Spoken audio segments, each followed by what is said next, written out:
Hey, welcome. It's Captain Matt, Boater Secret Weapon. I want to thank you for joining us for this Sunday night live. We're getting ready to start here in just a couple of minutes here. We'll start about 8:30, but I wanted to welcome you. If you've never been to a live, here's what you can expect. Just go ahead and chat in your comment section, whether you're on Facebook, whether you're on YouTube. Just ask your question, leave your comment there, and then as we go through the time, I just kind of scroll down all the comments and I try to answer them. Now, if it's something that I need to ask you a question, I may ask you a question and just put it in the chat again, and I'll come back and I'll get that information so I can give you a more personalized response, something that's going to really add value for you. This is just something I do. One, it's great fun. I really enjoy it. It's helpful for the community. Just sharing my knowledge. Now, one thing that you need to know, I don't know everything about boats. I know a lot about boats. I've been a boater since I was 5. I've sold boats. It's something that is a big part of my life. With that said, I don't know everything. Matter of fact, sailboats, have zero experience with sailboats. Bass boats, very little experience there. Bow riders, deck boats, center consoles, jet boats, twin engines, stern drives, outboards, inboards, all of that I have experience with. And if I have an answer, I'll give you my best answer. If I don't have an answer, I'll try to give you a resource that will be valuable for you. If I have an opinion, I'll try to give you that opinion, but let you know this is what I think, not what I absolutely know. So I look forward to it. Here's a little video intro that a subscriber made for me. Thanks, Bo. And we'll see you on the live when it kicks off here in just a moment.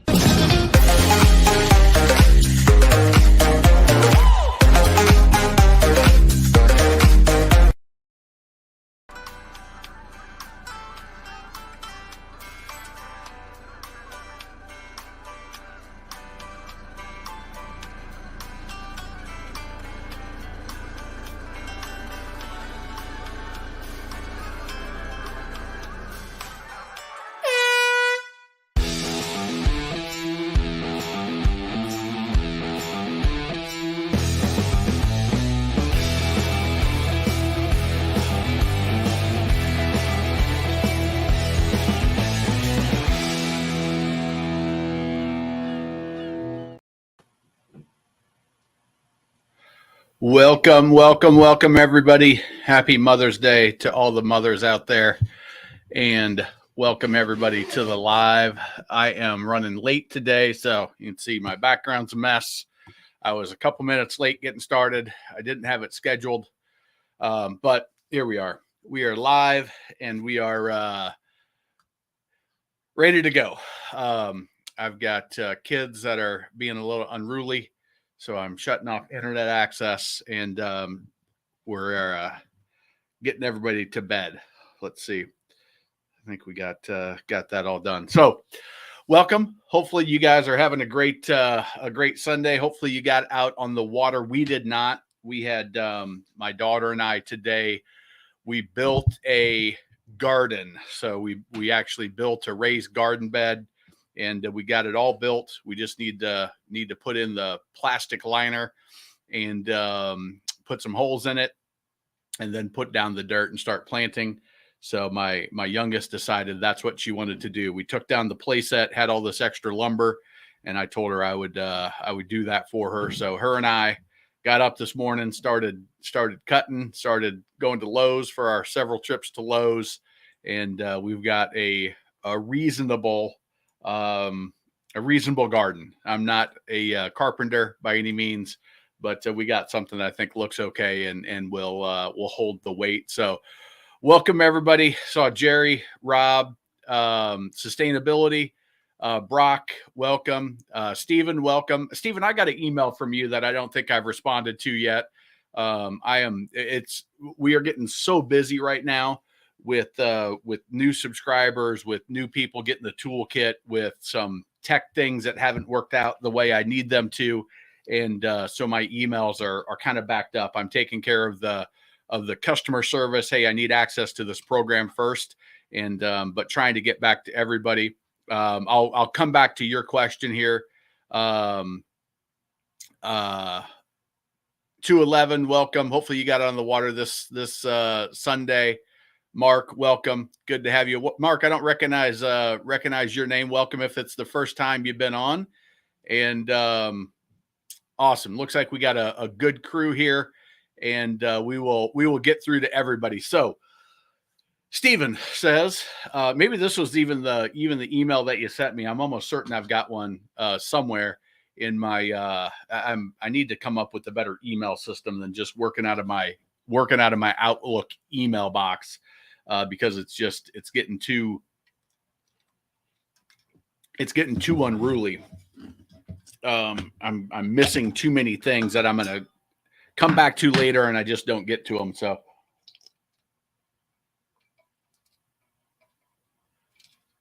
and also, as you can see, I think I talked about this last week. I tore apart my office. I've got the green screen set up. If you see, I've got the whole green screen set up, and I'm hopefully going to put a background behind that, and so that I can have a decent background that for looking. But I've been shooting a series of boater safety for Boater Safety Week, talking about boater safety equipment. VHF radios, which you can see I've got there. I have my captain's license credentials out, fire extinguishers, life jackets. I've got all sorts of crap all over the place in here, and so bear with the mess there. But all right. So Steven says the Bayliner VR5 on the St. Lawrence River. All right. So let's look up St. Lawrence River. And are you all right? So first we're going to do is we're going to pull up the St. Lawrence River so everybody can kind of see what that waterway looks like. So right off the Great Lakes, a lot of, I would assume, commercial traffic. I'm seeing a couple barges just in this picture, and you can see it comes off. Let's see if I can know what happened there. Where did that's what I want. I'm going to go small on me here. There we go. So you can see where that is, right off Lake Ontario, comes into the St. Lawrence River, and then up to the coast there. I don't know. I've never been up in that area, Stephen, but I can get a pretty good sense of it looking at these pictures. The depths, yeah, commercial traffic is what I was. Let's see if there's anything else that. Yeah, that's what I was trying to get a sense of the water. And then let's look at the Bayliner VR5. It's I want to say a 21-foot bow rider. I think is the VR5. First thing is, I don't know where on the St. Lawrence you are. Let's pull that back up.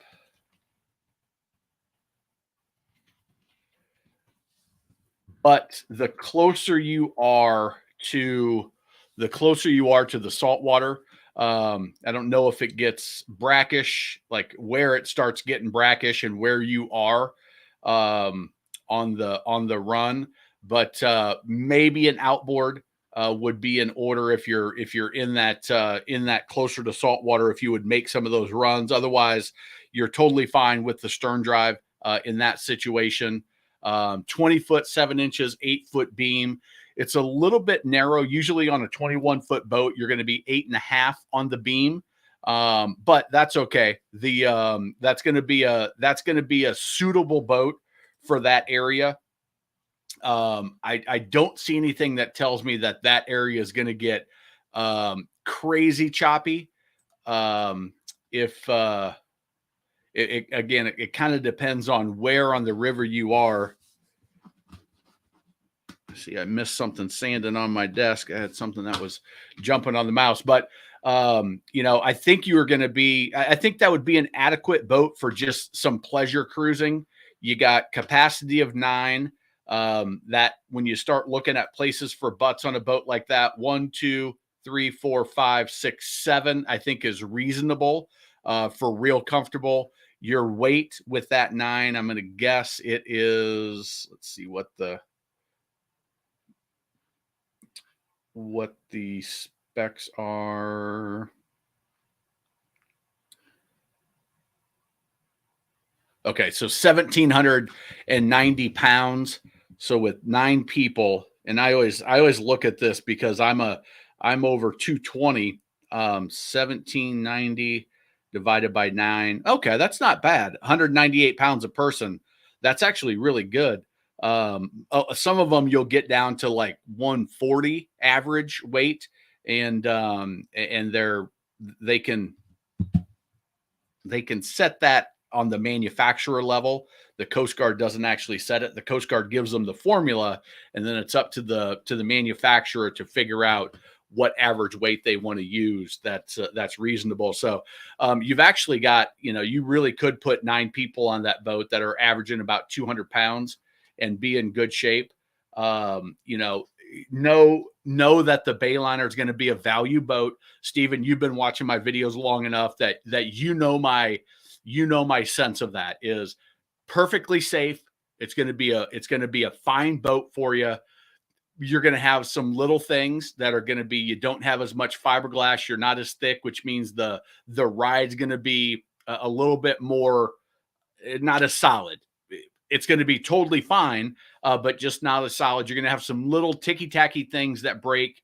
I saw somebody that mentioned that they bought a Sun Tracker pontoon, and they said, I've had a lot of things break in the first year that were kind of unexpected, and but I'm still happy. Like it was more than what I was hoping for, but I saved $30,000 from going to another brand, and I'm fine with that trade-off. If you go in with that mentality that something weird's I'm not gonna love it, it's not gonna hold up the way I thought over 5 years, but that trade-off in the dollar amount that I can keep in the market, I can put towards other things, I can keep my payment down, whatever it is. That's why you look at the value brands. The upholstery is not going to be as thick. The details on the canvas, just all the details are not going to be there. You can see even on these photos, if you see all those wrinkles in the upholstery, well, it's part of it that the upholstery isn't as thick, and but it's fine. It's going to be okay. Take care of it, and the boat will last a really, really long time. Don't use any harsh abrasives, any of the wrong chemicals. Treat your seats right. Treat your upholstery right, treat your sea deck or whatever. That's probably not sea deck, but the flooring, keep a good coat of wax on it. And that's going to be a nice, fun boat for somebody that just wants kind of a pleasure, all around pleasure boat that if you want to do water sports, it's going to be able to do that. If you just want to cruise, it's going to do that. If you want to do, this really isn't set up for any fishing at all, but if you want to entertain, have some guests on the boat, it's going to be perfectly fine with that 4.3 liter, 250 horsepower. That boat's going to do pretty well. I used to sell a lot of the Sea Ray 205 Sports, which were a full 21 feet in length and an 8-foot beam, which doesn't give you the volume inside the boat. But that boat I would run with a 260 horsepower 5.0. That boat would run, and it's probably a couple 100 pounds heavier than this Bayliner because it's a little bit longer. That boat would run 45 easy with 3-4 people in it. So that engine's going to do well with that 450 horsepower. Yeah, I think know what you're getting into. If it fits the budget, I mean, 41,000 under $400 a month. That's going to be a nice size boat, I think, and a nice setup for somebody that just wants an all around pleasure boat that's very versatile. So hopefully that's helpful for you, Stephen. And if that's the question you asked previously, thanks for showing up on the live and asking. And if it wasn't, I will hopefully get back to you this week on the other 211 evening from literally laying on the front lounge. Well, welcome. That is awesome. That is awesome. I love when people get on the water. I don't know that we've had anybody join us from the water 211. So that's pretty cool. That is very cool. I wish I had a way that you could share a picture. That would be pretty fun to show us where you're at. Mark, welcome again. Sustainability was hoping to take the boat out for Mother's Day. Too cool and rainy. Maybe Thursday. Yeah, the weather's getting there.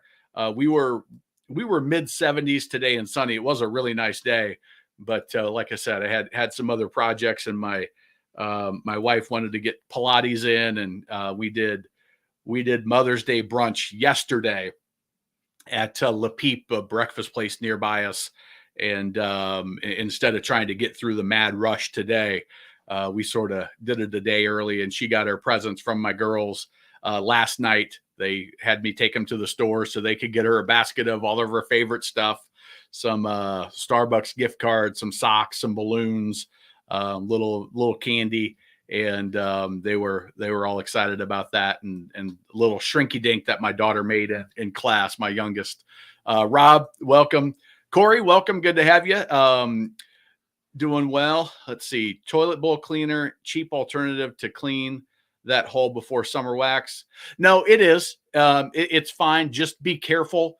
Be careful having it drip on your trailer because that stuff is really harsh. Be careful of getting it in your eyes for the same reason. It will, if you have a galvanized trailer, that toilet bowl cleaner will take off that protective layer of the galvanization. There's probably a word for it, but yeah, it will. It's got essentially, let's see here. What's in? I want to say it's the muriatic acid.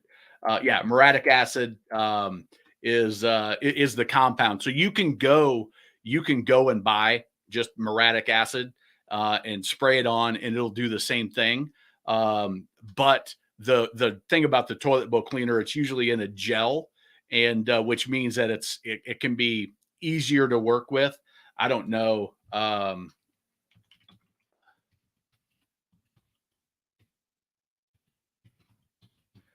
Let's see what West Marine charges for muriatic acid. So here's a gallon. I don't. This is okay. So this is just Lowe's. Muriatic acid at Lowe's is $12. I don't know how much toilet bowl cleaner is, but let's see what the. All right, so $53 on off whole bottom cleaner, powerful acid-based cleaner. Do not use on aluminum surfaces. Yeah, so that's where you got to be really careful with the trailer. If you got an aluminum trailer or a galvanized trailer, it will cause problems there, but won't harm fiberglass or gel coat. That's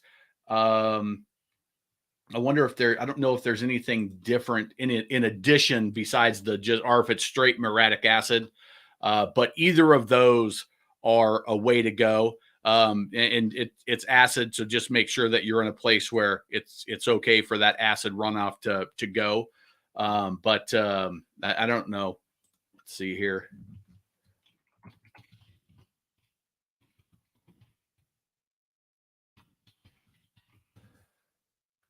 So just out of curiosity, toilet bowl cleaner. All right, so $3 for toilet bowl cleaner versus what was that? $12 for a gallon. So it's probably a little bit cheaper, but you're getting some other cleaning chemicals in there. I don't know if they will cause problems with anything else. I would doubt it. But yeah, it's doing the same thing.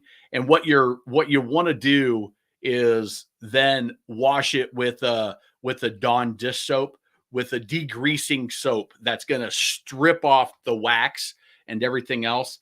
And you want to get all of that acid off there before you do your polish. Okay. Because you don't want anything other than just straight fiberglass or straight gel coat. That's what you want to work with when you start doing your compounding, when you start doing your polish.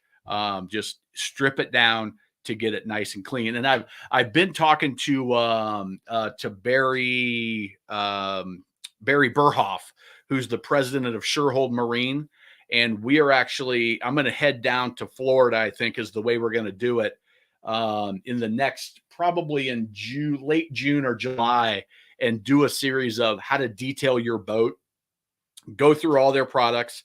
I'm putting together, we've talked twice in the last probably the last month, is I'm going to put together a list of questions, of all the detail questions that people have. And he's going to connect me with their detailer on staff, and we're going to make a series of videos. We'll be using the Surehold products, but it'll be, like the kind of questions I have are things like that. What can you and can you not use on fiberglass and gel coat? Can and cannot use on aluminum? What works, what doesn't? How long does it last? And then go into the best ways to protect it, the pads to use. I've got a whole list of questions that I'm working on. If anybody has any questions about detailing, send them to me, because I would love to get, I know my questions, but I would love to get the boaters' questions that are new, experienced, and try to get some very more expert opinion than mine. So, and I also, I've got this belief that there's two thought processes of cleaning. There's what gets it the cleanest, the easiest, and it's kind of that easiest is a second point, and what keeps it lasting the longest. And I think sometimes they're exclusive. I think sometimes this gets it the cleanest, but it's going to shorten the lifespan of it. And I think sometimes this is going to make it last longer, but it makes it harder, or it doesn't get it as looking as clean. And I want to try to answer those questions and do a balance, because sometimes, hey, I got a big nasty stain, I need to get a little bit more aggressive on just this tiny little spot. But I know it's going to shorten the lifespan on that little spot. So just a thought that's been bouncing through my head as I've been thinking of these questions for Barry. So let's see here. What do we got? Henry, welcome, Henry. New to boating, but I've been considering a 2000 Sea Ray 240. Henry, it depends. A couple of things. One, is it a 240 Dancer, a cruiser, or is it a 240 Sun Deck? And two, where and how are you going to use the boat? Who are you going to use it with? So answer some of those questions, and I'll come back to you. My thoughts on, if it's a 240 Sun Deck, I love the boat. One of my favorite Sea Ray boats. I sold a crap load of them in the 99 to 2009 range when I was selling boats. It was the most popular boat that Sea Ray built during that period. And they built more of those than anything else that they built over those periods. And then the 205 Sport took over that number one spot. But it was a huge boat, a lot of space, an awesome riding boat. But answer the questions about who's going to be with you, where you're going to be boating, what type of boating, what type of things you like to do, and who's going to be with you. And I'll answer that. Kings and City, welcome again. I recognize you from last week or a couple weeks ago. Let's see, Ohio Ford fan.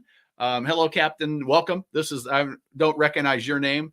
I went and looked at two 280 Sunsports over the weekend. Was told by one guy they're rare, and the other said very popular. I can't find the answer on the web. Any idea? If you're talking about the Sea Ray Sunsport, there's a 280 Sunsport.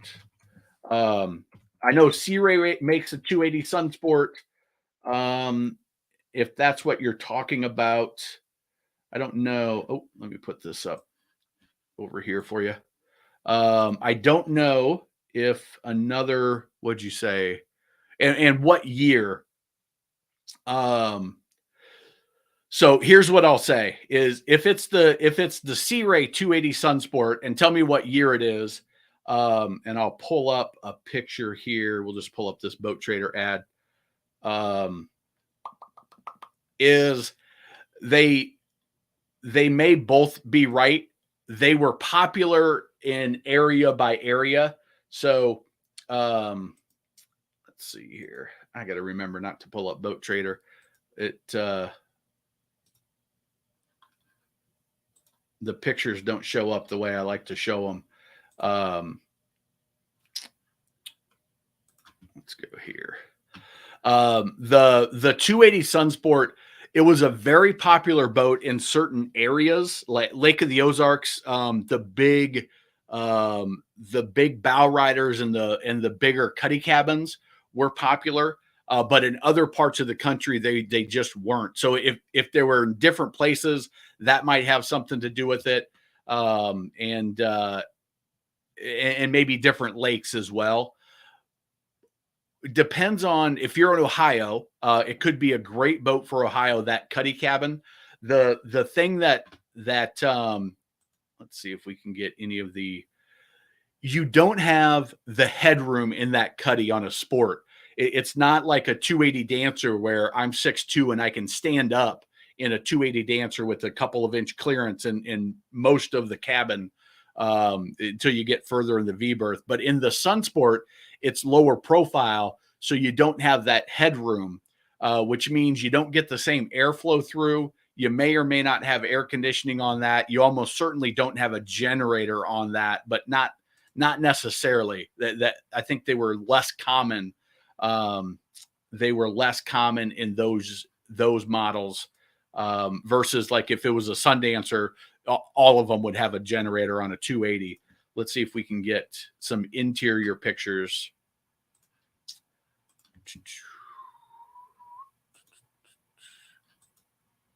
That doesn't make it much better. Let's go big on this. See if you can. There we go. So when you look, all right, doesn't want to stay big.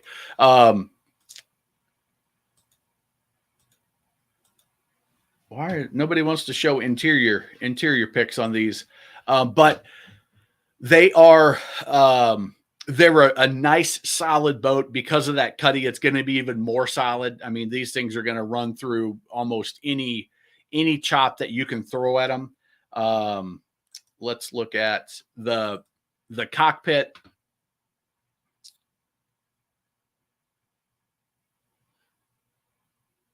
Who's going to show us an interior picture?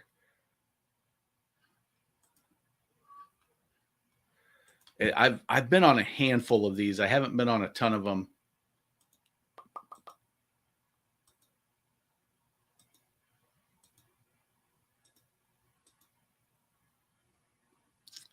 Yeah, so a nice open layout in the cockpit with your little wet bar there. The arch, I think the arch really makes it look sharp. I think that was an option. I don't know how many had it, but twin engines. I don't love this throttle setup. You really got to get comfortable with. Just go out in the water and practice if it's got that twin throttle setup. My brother's got a similar setup, but his are actually all four together. So your throttle and your forward reverse, your gear shifter are right together. It's real easy to get those mixed up. So just get your muscle memory down on what's what when you're running those. I didn't remember those having that setup, the one I was on. But you can see this is the forward reverse gear. And then this is the throttle. So if you want to go reverse and extra in reverse, you have to go both back, these forward, and then neutrals in the middle, obviously, and forward. It takes some getting used to. I swear. Oh, there we go. Okay. So yeah, it's the same layout as a Dancer where you've got your V berth, you've got your head compartment, but I don't know what the height is. I'm going to guess probably 5'5" maybe would be your headroom in there. You just don't have the same level of headroom, but it's usable space. And in Ohio, you open the hatch, you get a cross breeze blowing, and it'll be pretty good. Down south, those kind of went out of favor because it just got too damn hot in the cabin to it just got hot in the cabin to make it usable during 4 or 5 months out of the year. We're up at, maybe in the heat of August, it'll be in, late July, early August, it'll be a little bit warm down there. But the rest of the season, you'll be in good shape. And then you don't have, the dancer would have a cabin down there. But with the Sun Sport, you got your lower profile, so you don't have that. So if that's what you're looking at, yeah, it's a nice boat. Popular in certain areas is the key with that boat for your question. And in some areas you would never see them. Captain Matt got the mat rack on the pontoon today. Great addition. Any of those floating pads. So he is talking about the and I don't know how you put yours on, Brian. But lily pad rack for pontoon. There's two different ways I've seen them. There is the go on the side where you kind of roll it up on the side, and then there is the put it on the on the ski tow bar and get it up there. But those things are big and huge, and the only other place to kind of stand it up and just do the best you can. But those racks are nice. I don't know if you went with the rolling one. I've seen the rolling one where you can actually roll it onto the back as well. That worked pretty good, but it's just something like this. This is a little better. The little U shape that puts that big heavy thing. And once you get it in there, it's great, but it's just getting it to that point that can be challenging. Let's see if there's I think this is probably the way you did it on yours. But I love those mats. Those mats are so much fun for the kids and for adults for that matter. But they are difficult to maneuver. Oh, this is a Poseidon Racks. I don't know these guys. I'm gonna have to set them over to the side to check out later. Oh, by the way, we were talking about the oh crap, I forget the name of it. We were talking about two of the products that I didn't know anything about that on last week's live. And I actually got an email from a guy that used to work at the company and said it's terrible in the marine environment. They don't have it figured out yet. And let me see if I can pull up who that was, because I meant to do that before this live, and it didn't get done. Here we go. I was the one who asked the Ultimar protection. That wasn't it. That was from Doug.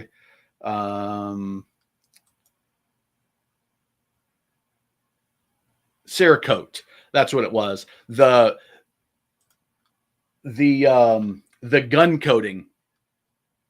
The gun coating that a lot of you guys knew, but he said they just and he left a year ago, so he'd been gone for about a year, I think is what he said. And he said they just in the marine space, they weren't having any luck getting it to adhere properly and to last. So whoever it was, it might have been, was that sustainability that asked? But anyway, a guy that worked at the company responded to me. I can't find his email, but I got it somewhere. That's not it. Like I said, my email is a disaster right now, but he said they didn't have it perfected while he was there for the marine side of things. So take that for what you want. It disgruntled employee. somebody with inside information. I don't know for sure who he is, but he just reached out and said, I heard you talking about this on the live.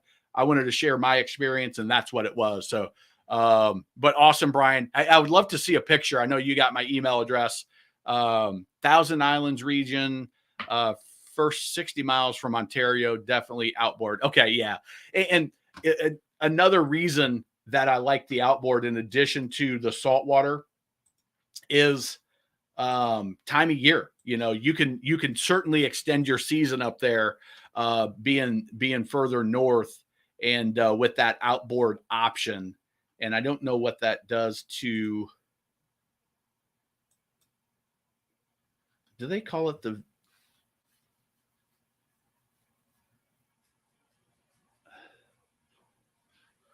okay, there we go. The VR5 outboard. So this is back to the Bayliner conversation with Steven. So when we look at where he's at, oh, that's interesting. They don't show it. They don't show it with the motor. That's weird. So where he's at is he's closer to Lake Ontario. So this is Lake Ontario right here outside of Toronto, 60 miles up, probably not even to Montreal. I don't know how far that is. I don't know what my scale of my map is, but I would guess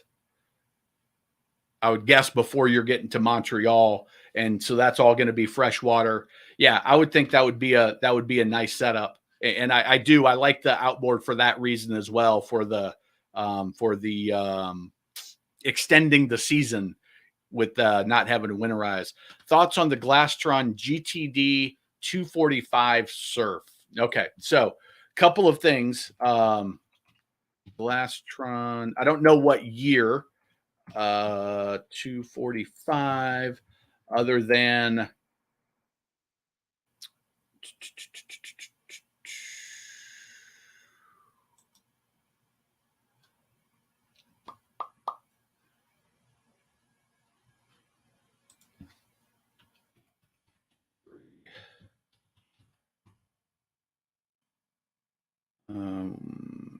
GTD 245.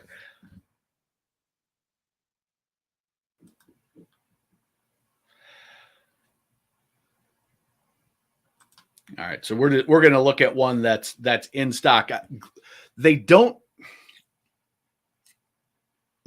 build a ton of these. And Ben, welcome to the live, by the way. I don't recognize your name, but I've only inspected a handful of Glastrons. We don't have a great Glastron dealer in our area. The ones I inspected was probably 3-4 years ago. So the new design, but not recent. They've done a pretty good walk around on the new design on the I don't know if it was the Surf necessarily, but it was the GTD models, that talking about the ladder off the transom there on the corner. It looks like a well thought out boat. The layout, the interior, the aesthetics definitely have that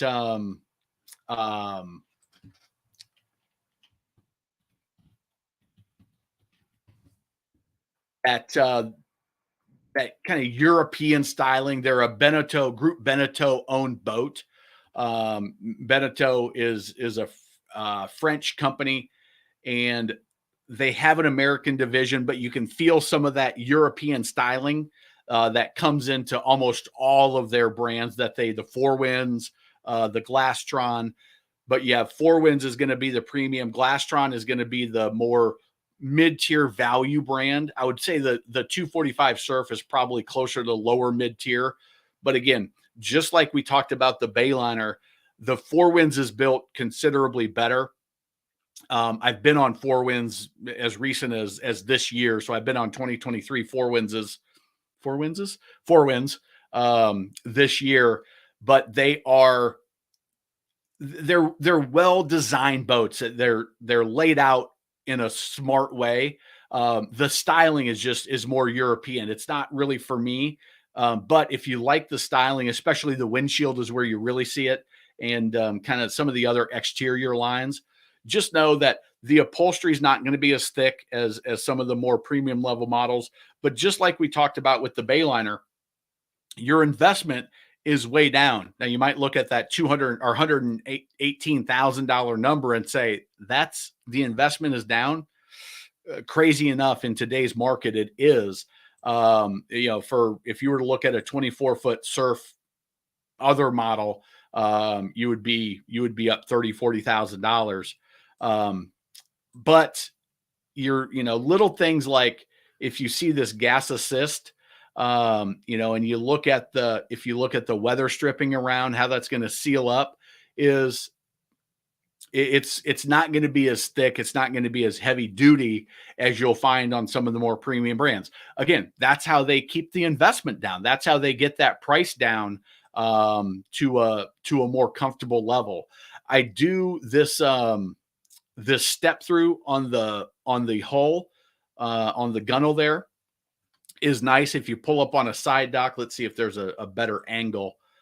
You see it right there, but that's designed as a step through so that you can make an easier step off from the boat onto the gunnel there, and then onto the dock.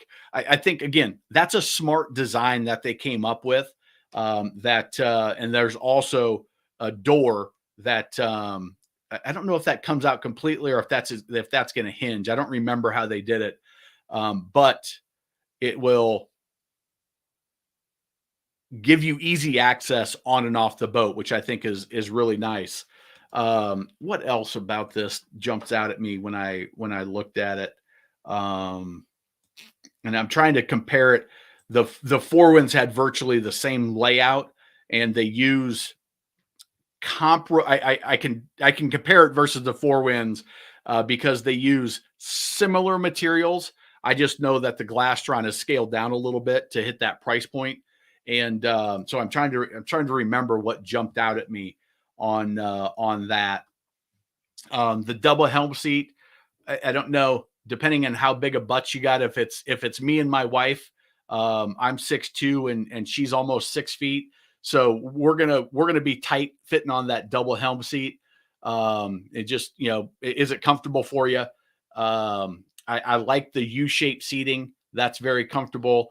The side walkthrough on the windshield, I'm coming around on that. I used to think it just looked too odd.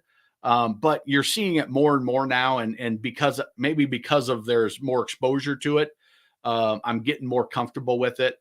But let's see what I don't know.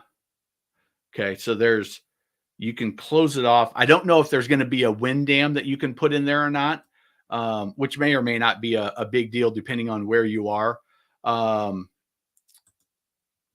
will tell you that I don't love the two-tier swim platform. I'm a bigger fan of a single swim platform, or at least on the same level.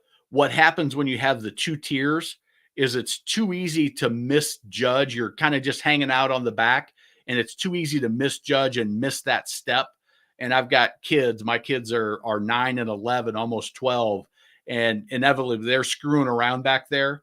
And it's too easy to misjudge that. I've been on too many boats with too many people that have done it on, it's happened on what was it?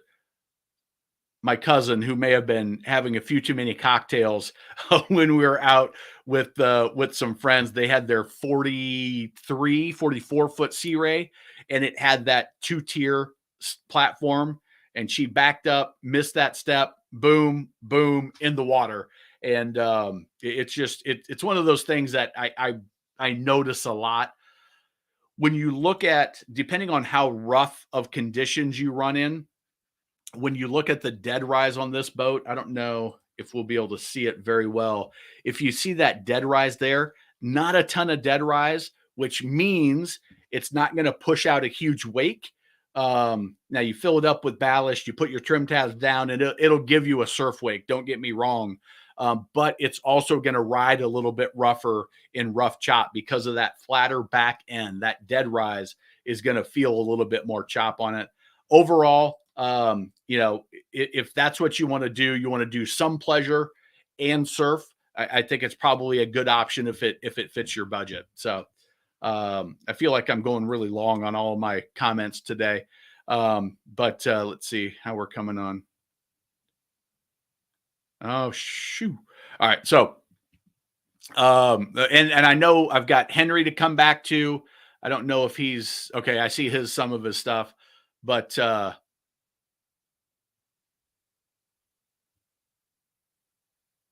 right. So Henry, I'm going to get to you here shortly. Tim D, listening while fishing at the dock again here at Boston Harbor. You brought me luck last time with 2 27-inch stripers. Well, nice. I don't know my fishing skills. I can promise you had nothing to do with it. Maybe Brock's aura might bring you up a little bit. I know Brian Boyles likes to catch some fish with his grandkids. But my girls they catch fish despite my fishing skills. Matter of fact, this is a great story. We were at my in-laws' place in Lake Loudon, Tennessee, and it was dinner time. Well, my daughter really wanted to catch a big bass. There's in the cove that they're in, there's shad that come out at about 5:00. They feed and then they head back to the back of the cove, and you can just see them come in. So the cove has a ton of bass in it. A lot of bass fish are coming there. So my daughter she wanted to catch a bass. So she decided she would throw her hook out and leave it while we were at dinner. Well, we're probably fishing with worms, and she threw her night crawler in on a bobber. We went in, had dinner, and when we came back out, she had caught probably, I don't know what the weight of it was, but she probably caught a foot-long bass.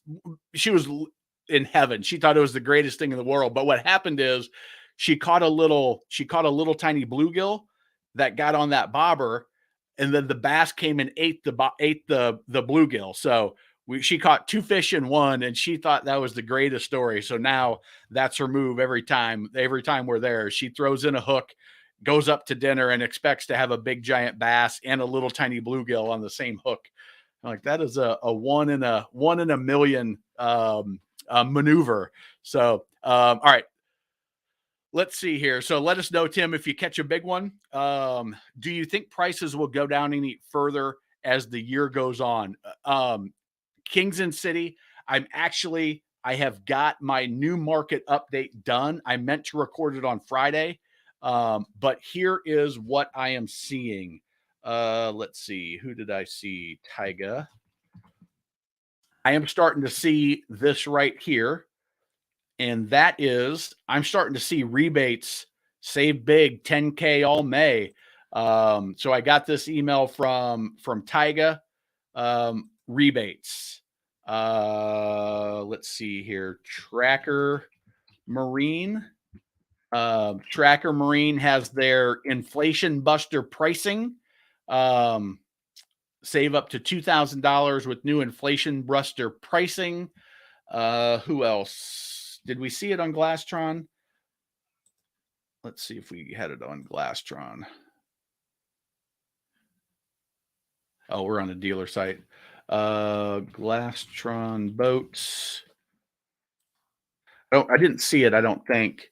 But what we're starting to see is you're starting to see manufacturer rebates. And if you remember my last market update, Bayliner, my last market update, I said, when we start seeing manufacturers putting out more manufacturer rebates, we know that the market is going slower than what they expect. Okay.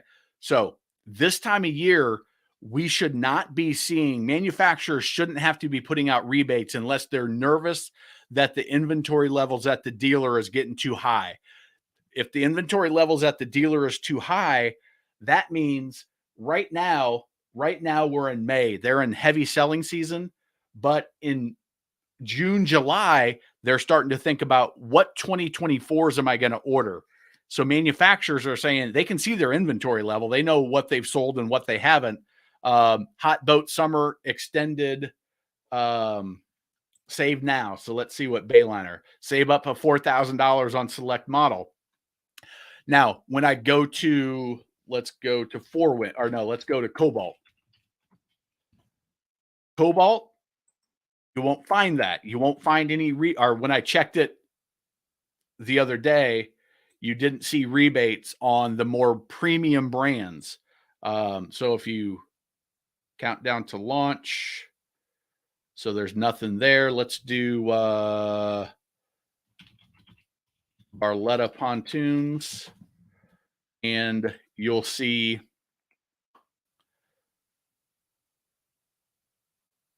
Remember the Moments Forever. None there. Bennington pontoons. When you look at the more premium levels, you're not seeing the rebates, right? Value, mid-tier, you're seeing rebates. So you're seeing those prices come down. But remember that prices still went up. 2023 prices are higher than 2022 prices. So they're putting the rebates, and now we're about even with 2022 prices. Dealers are discounting a little bit more, and that's putting us even. If we see, the rebates we're seeing are reasonable, that we're not like getting $5,000 rebate. It's not like a 10% rebate. You're getting a $2,000 rebate on a $60,000 boat. So it's not a huge number, but the fact that we're seeing them at all tells me that the dealers across the country are holding more inventory than what they're comfortable with. Let's look at aluminum fishing boat, low fishing boats. Got you covered. $2,000 and get a free cover. And that's on the pontoons. Let's see what they're doing on their fishing boats.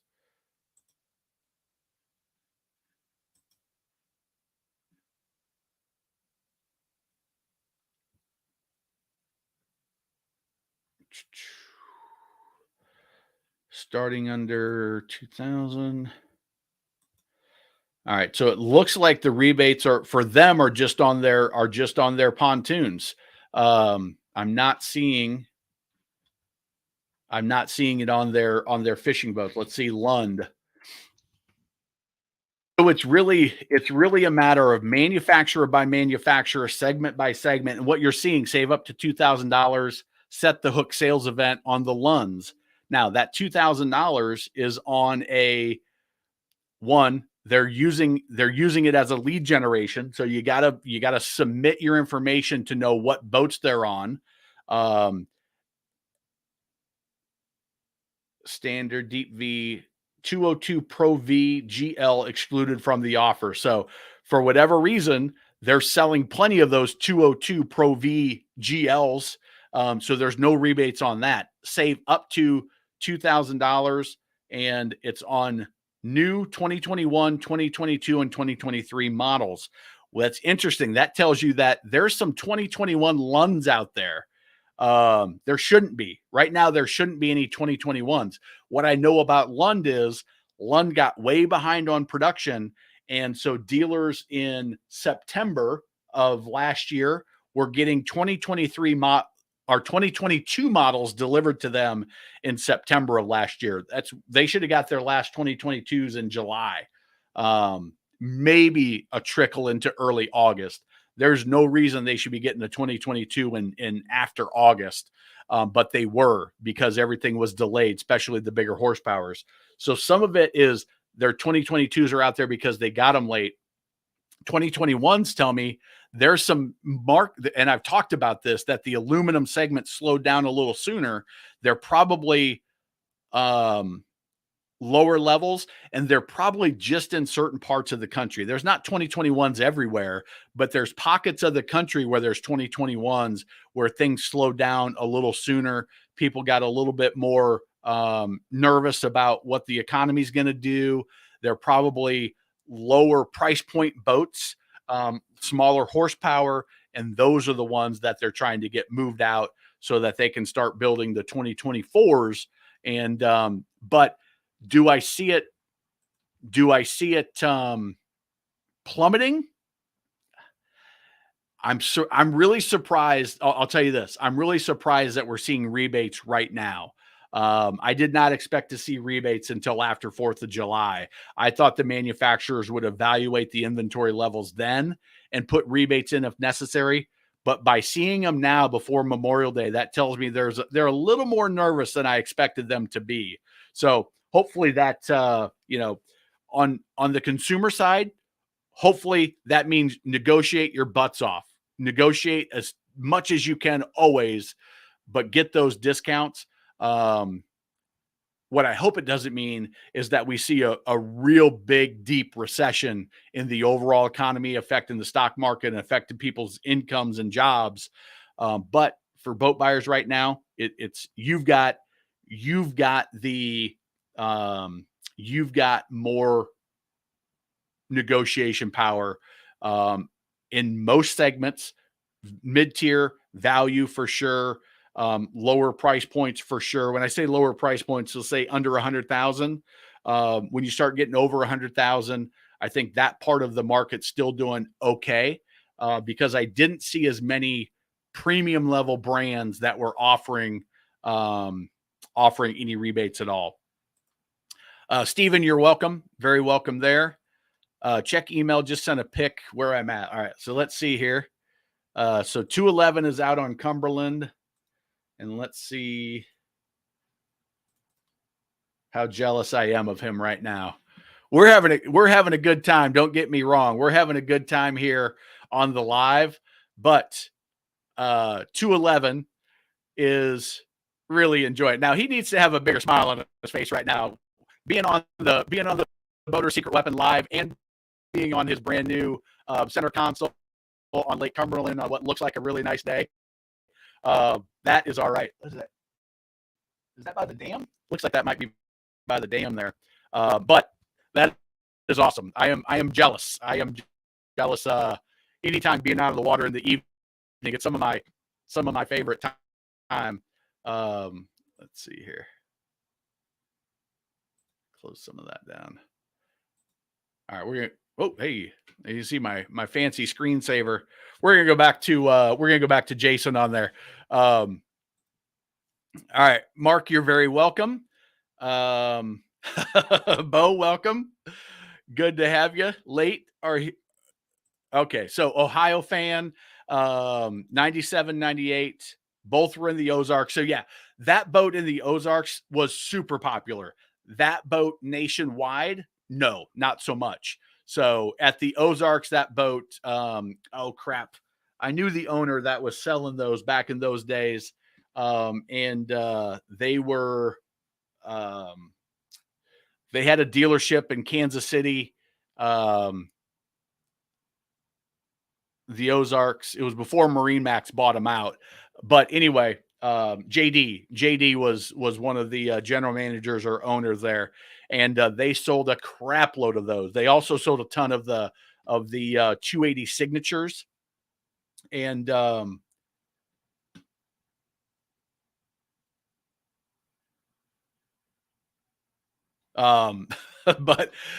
so yeah, they were incredibly popular at the Ozarks as a boat as a whole. I would venture to say that one lake has 50% of the 280 Sun Sports that were built. It's probably a pretty close number.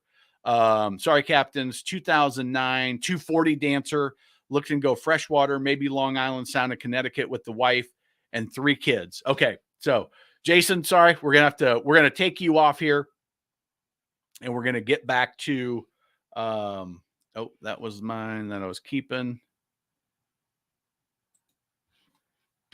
Okay, we talked about that, so I can take that one over. All right, so a couple of things. Henry, when you're looking at 2009 Sea Ray 240 Dancer. Okay, so I've actually sold a brand new 2009 Sea Ray 240 Dancer. I've sold several of these, so I know the boat very well. I've run them multiple times. let's see.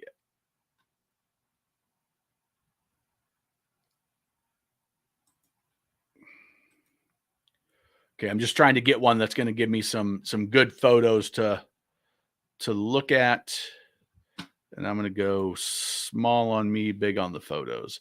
All right. So when you look at the boat, it's 24 feet long, 8.5 feet wide. And for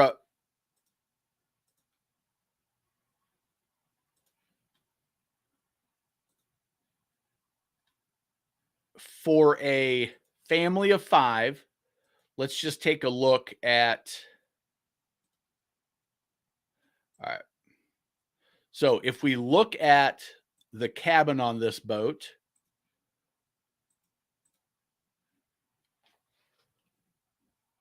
or the cockpit, let's look here first. Go down, let's see. Okay, so this is probably the best angle. So you've got a bench back here that there's a transom walkthrough back in this back corner. You've got a bench back here, so you've got 1, maybe 2. My wife and I, like I said, we're both not little people. We could fit there, but it's going to be snug. So 1, 2, 3, 4, 5, 6, 7 seats on that boat. That is a ton of people on the boat. If you've got the 5 of you, you, your wife, and your 3 kids on the back, that's going to be reasonably comfortable on that boat. Now, when you get into the cabin, you've got your V berth and you've got your aft cabin. This is it's the longest sleeping area, but it is, if you're a 6 foot or over, it's tough to get back in there. You gotta be really nimble. And if you're smaller, it's not as big a deal. But I can get back there, but it's a process. It's a great spot for the kids. It's almost like their own little fort. It's about 8 feet wide, so they've got a lot of room back there, and you could easily fit 2 of them, depending on how old they are. You could maybe get 3 back there, but there's going to be a lot of fighting and tickling and giggling and screwing around back there because they feel like they're in their own little room, which could be awesome. But it's going to be tight if you're really looking at overnighting with the 5 of you on that boat. As far as how does the boat run, the boat runs really, really well. It's a little bit top heavy because you're only 24 foot long. You've got to get on the engine trim right away. So you've got to adjust the angle of the trim from all the way down. The boat can get a little bit tippy side to side. When you get it trimmed up just right, it really smooths out, and it's not bad at all. But just know, if when you're running it, you really got to use the trim to get that boat, just the engine trim, not trim tabs. They're fine. You can use them. But the engine trim will fix that kind of tippy feely that you get on it. What I would recommend, Henry, if you're going to overnight on the boat, get you and your 3 kids and go down in that cabin and hang out for 30 minutes. And if you can do it on the water, all the better. Every boat that you ever get on feels much smaller when it's in the water. It's a phenomenon that happens where you're in the showroom on a 24-foot boat and you're like, oh my God, this thing has a ton of room. You get in the water and that boat shrinks. I don't know why it does, but everything feels tighter when you're on the water. So if you can get on the water, all the better. But go down to that cabin, shut the cabin door, and hang out there for 20, 30 minutes. Pretend like you're using the bathroom. I got this on my my cruiser video the other day. Sit on the head compartment. Not sit on the head compartment. Sit on the head in the head compartment. And can you sit in there and close the door? Maybe that's important when your family's with you. Maybe it's not. Pretend. Are you going to make meals? Pretend like you're using the galley. You and your wife are at the galley and the kids are hanging out. What's that going to be like? Hey, kids, get back in there. Maybe you and your wife get back in there. Maybe that's where you want to sleep and they'll take the V berth. But go in that cabin and actually use it. stand up. Can you stand up in the shower and use the shower wand? It's a wet head, which means that everything in the bathroom is going to get wet. It's designed for everything to get wet, and you shower with your sink faucet pulls out and you hook it up, and that's actually your shower. Go through the motions of taking a shower. Does it work for you? If you're just going to be using it as a day boat and you're not going to be overnighting, do the same thing in the cockpit. And where are you going to sit? How does it feel with the three of you? Or with the five of you, you can bring another two friends along. That gets you to the 7 where you really max out in that '09 layout.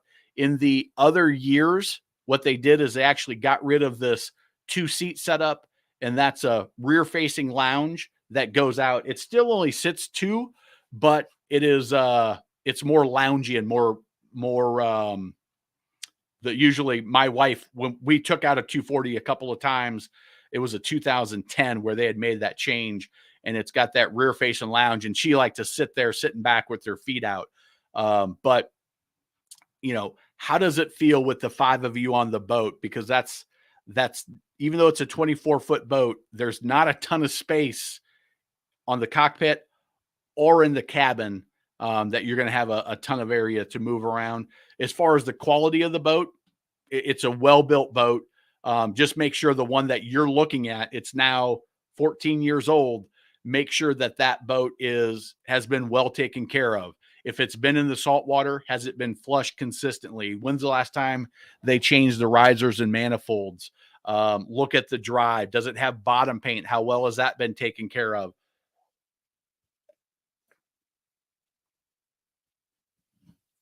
Get the if you haven't yet, Henry, get the Boat Buyers Toolkit. You can download that for free at boatbuyerstoolkit.com. I found my screwdriver in my daughter's toy box. Tap the hull all over on the hull. Make sure it sounds nice and solid. You're listening for any hollow, dull sounds, and you're tapping all over anywhere near a through hull, and do all those checks to make sure. If that all checks out, it's a good solid boat. Just make sure that you're going to be happy with the size of it inside the cabin and out. I figured yours was on your rack based on where you were talking about. Isn't this beautiful? Corrupted program, religion, who worships 3 gods are slowly dying. Okay.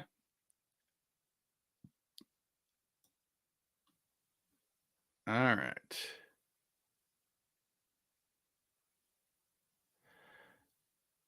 All right. Henry, you're gone.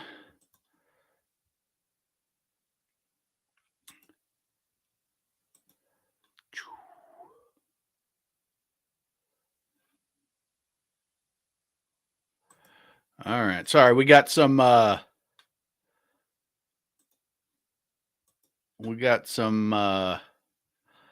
unnecessary commenting going on. I'm trying to get everybody out of here.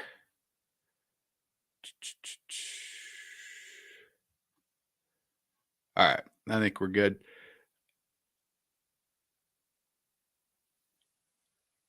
Okay.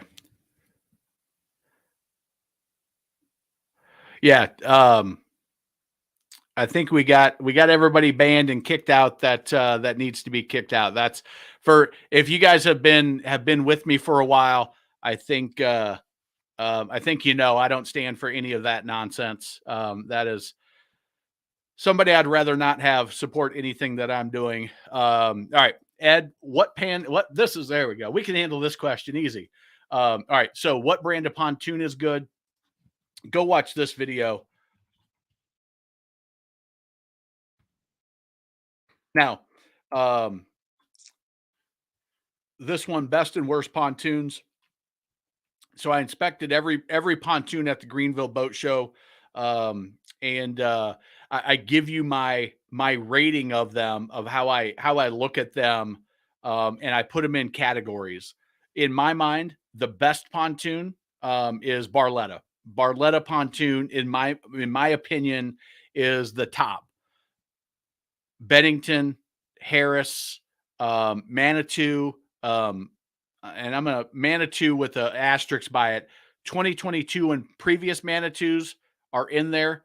2023 Manitous, they've made some changes that I'm not in love with. Um, Specifically, the motor option that they're trying to push that I think is a horrendous idea, and I hope that's not the direction they're pushing the company, Alumacraft and Manitou, but there's a ton of good mid-tier pontoons, and then you have the value pontoons. And Ed, just like I mentioned with the Bayliner, just because a boat's in the value category doesn't mean it's not a great boat for the right person. It is uh, the price point of a boat is there's a lot of factors in it. It may not ride as solid. The upholstery won't be as thick. The fiberglass on a fiberglass boat won't be as thick. The lamination schedule won't be as lengthy. The welds might not be as solid. The material will be scaled back. That's how they get the price point down. Does it mean it's unsafe? Absolutely not. Does it mean you should never buy it? Absolutely not. They've all got the same motor. So, a 150 Mercury can be on a Barletta, can be on a Barletta, can be on a Bennington, can be on a Harris. 150 Mercury is on a Sun Tracker, is on a Bentley, is on a Tahoe, is on a Bayliner. They've got the same motors. Now, some of the components, absolutely differences, but 50% of the boat is the same in the motor, whatever the power plant is on both boats is about 50% of the investment, maybe a little bit less than that, 40%. So take that into consideration. If you're just going on a nice quiet lake, and you're just cruising and you're fine, I don't need to have the best of the best, then a value brand is going to give you just as much enjoyment as a boat that's twice as expensive. So understanding what's going to make you happy personally, I've got some people that listen to this. Hey, listen, they are going to be unhappy unless they have zero rattles. They've got the nicest stereo system. They've got the biggest motor, and they've got a badass looking pontoon. And that's what they want. And if it fits their budget, then they need to be in that premium category and probably those top couple manufacturers that I talked about. If you're somebody that like me, for me, I would be, if I'm buying new, I'm more of a mid-tier guy because of budget, because I'm okay with the few little things that aren't going to be perfect. Um, for some people, I would rather go brand new and get the warranty. And my budget says, and my personal sensibility says, this is a fun money activity. I'm going to go with the value brand where I've got the warranty, so I know what my cost of ownership is. I know there's going to be some little ticky-tacky things. I know I've really got to take good care of it so this thing holds up well. And the value category is where they're going to be the happiest. They would be miserable if they spent twice as much money on the 22-foot boat with the 150 horsepower or 200 horsepower, or whatever, and they spent twice as much money. They would be miserable, or they wouldn't be able to pull the trigger on it at all, and they wouldn't be on the water. So there's a right level for everybody.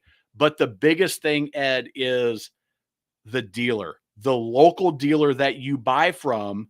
Figure out the right category, and then shop all the brands that are in that category that you like, and choose the dealer that's local, you have the best relationship with, you've talked to the service department, the service writer, and you feel like they're going to take the best care of you. Just like Jason, who's out on his boat right now. He had a few warranty issues that came up in the first time out, got it to the dealer. They fixed what they could right away. And they said, hey, this other stuff, it's going to take some time, but you're fine going out on your boat, enjoying it until we get ready to have it fixed, and then bring it back in. We'll take care of you and we'll get you right back out on the water. And that's why Jason's on the water for Mother's Day, versus his boat being in the shop, because they just said, all right, we'll get to it. we'll call you when it's done. Some dealers will do that. Because Jason was smart enough to know the dealer mattered, he got a high level of comfort with his dealer in Kentucky there, and he's had a great experience. Every boat's going to have some issues, but a good dealer is going to fix those issues quickly, and if they can't get them fixed quickly, they're going to keep you on the water if it's safe and get you fixed when they can get you back on the water quickly. So it really, really matters. Yeah, thank you, Bo.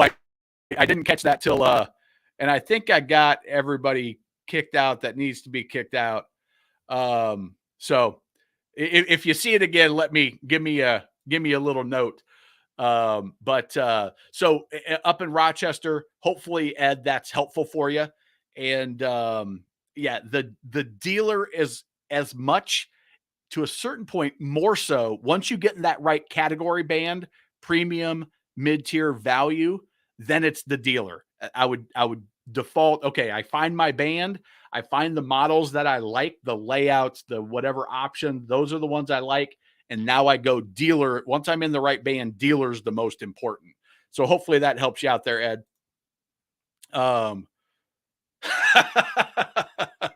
Perfect timing, Bo. Bo just sold. Somebody made him an offer he couldn't refuse on his Bayliner cuddy cabin, which you can see in the image. And he is on his wife told him, you need to go out and find a new boat now. And their weather just got perfect. 6 bodies of water south of me. Yeah, so I don't know what is up there near Rochester. What is that? Is that Lake George up that way? I think maybe.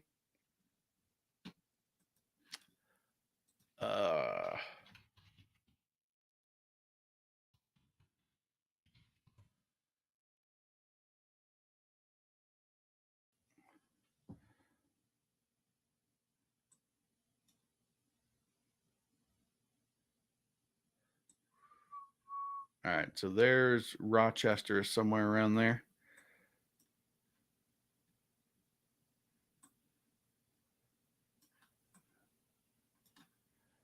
There you go. Candagu Lake. I'm sure I'm saying that wrong. Honeyoy, something like that. Candace Lake. Cornelius Lake, maybe. I might be reading those all wrong, but yeah. So for something like that, listen, those don't look like they're probably huge lakes. I can't really tell scale. But yeah, so a good mid-tier value boat, I think would probably do fine on those if they don't get too rough and choppy. But again, if you're somebody, I like to, in the toolkit, Ed, I ask this question. I ask, what kind of car do you buy? Are you somebody that buys the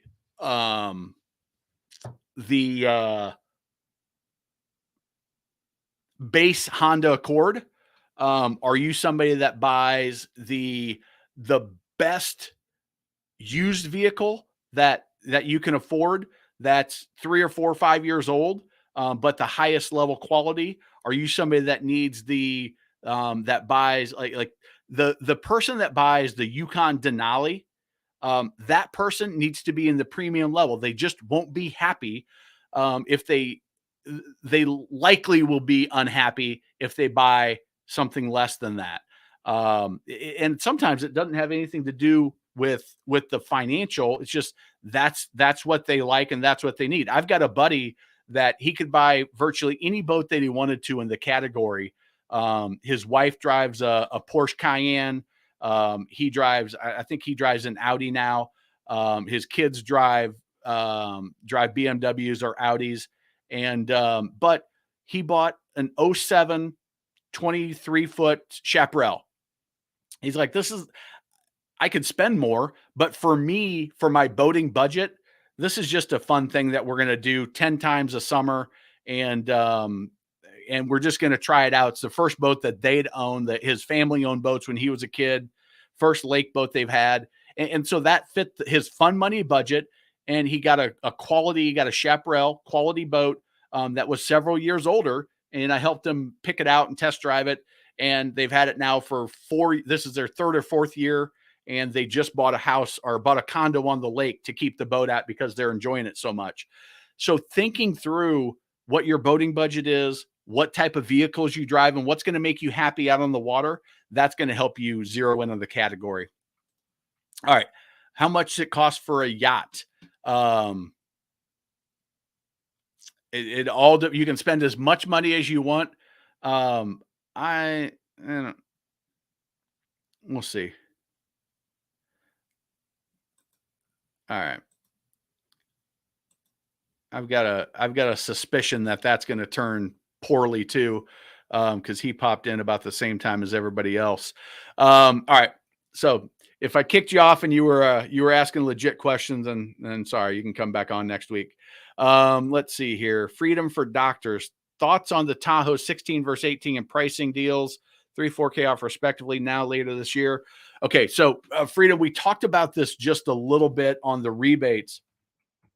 Tahoe 16. So I don't know what the pricing is right now on the 16 and 18. All right, so 20,000 on the 16, and I assume you're talking the T18, that deck boat. 25. Okay, so $5,000 difference. You got an extra $1,000 of savings. So here's what I'll tell you. Depending on Freedom for Doctors, I don't know where you do your boating. The difference between that 16 and 18 in roominess is significant. Your beam is 710 on the 18, which is 18 and a half feet. And the 16 is 6.7. Okay. So hang on a second. I just got to.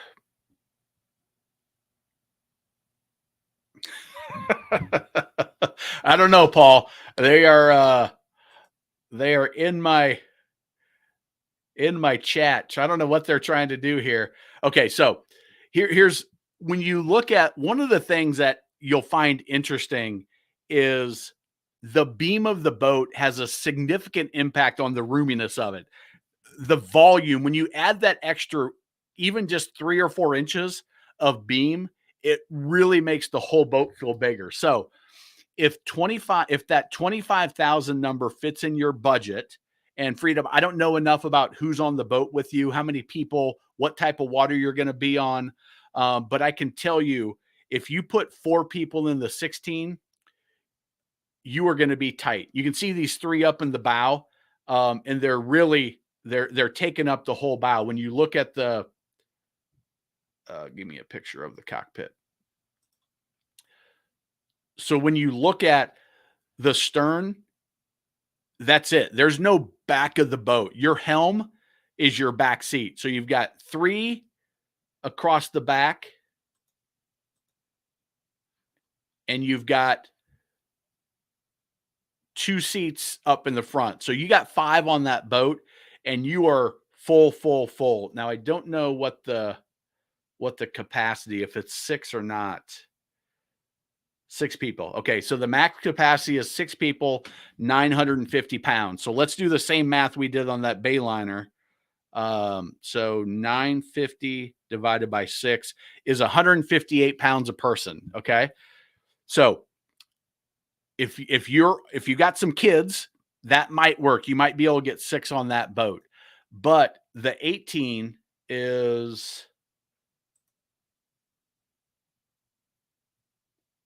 9 people, 1,235 pounds. So 1,235 divided by 9, 137. We're getting awfully light. I don't know. I don't have any friends that are average 137 when you put me in the mix too. So that 9, let's cut that to 8 and make it more reasonable. Which is, again, they play games with the math, which really pisses me off that they allow them to do that, but they get to pick the average weight of the person.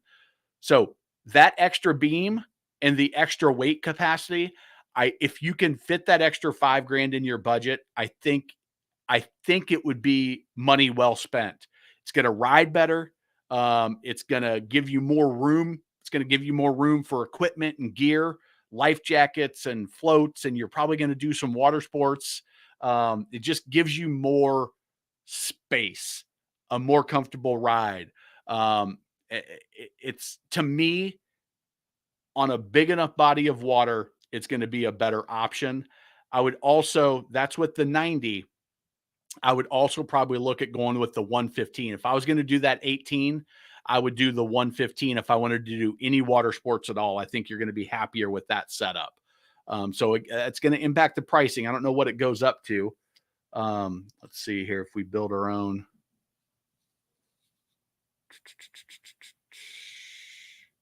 Well, hell, that 115 only goes up to 26, so it goes up $1,000. That's I thought it was going to be a little bit more than that, but I think that would be money well spent. The Pro XS is another 1,500 from the 90. That Pro XS, it's going to run at higher horsepower or higher RPM. It's going to have a louder, more whiny sound. The 115 4-stroke, you're barely going to hear it run. The Pro XS is designed to have that sound. They tried to make it sound like an old 2-stroke. And it runs at a higher RPM, which means that you're going to get probably another couple miles an hour out of it. It's going to be a little quicker out of the hole, not much, but a little bit. But it's going to have a less relaxing sound and more of a speedster sound. So some people love it. Some people, like, I want it as quiet and peaceful as I can get it on the water. Some people, they want to have, my brother is I want to go fast. He's got through hull exhaust on his boat that he insists on running all the time. Even when on his old Crown line, he had a captain's call. He always turned those things on. If I was running it, I always had it off. That's me. He's the other way. Not one's right or wrong. It just know what you want. Make your decision on the engine based on, are you a quiet and peaceful guy? Are you a speedy guy? And that's going to be the way to make that choice. But I would lean towards Freedom for Doctors. I would lean towards that. So hopefully that helps you out there. All right, let's come back to Ed. You like South Bay? Yeah, Ed. South Bay is a solid mid-tier. South Bay, Trifecta, Berkshire, all three of them owned by Berkshire Hathaway Company, Forest River. All three of those brands, identical boats, different brand names. So if you're shopping and you're trying to get the best price, you can go find the model that you like. And if you have the dealer in your area, you can go to Berkshire, you can go to Trifecta, you can go to South Bay. They'll be all the same. They all use, if you're looking new, hang on a second.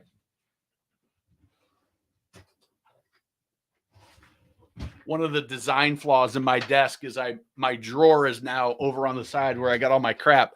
So 2018, 2019, they went to this flooring. So let me come bigger on me.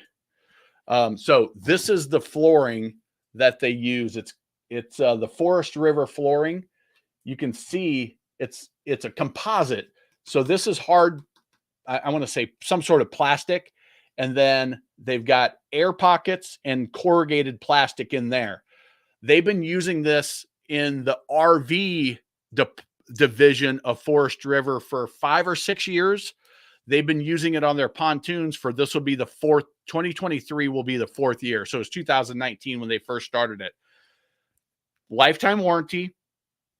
It's a new product. It's a new material. That's the word I'm looking for. It's a new material.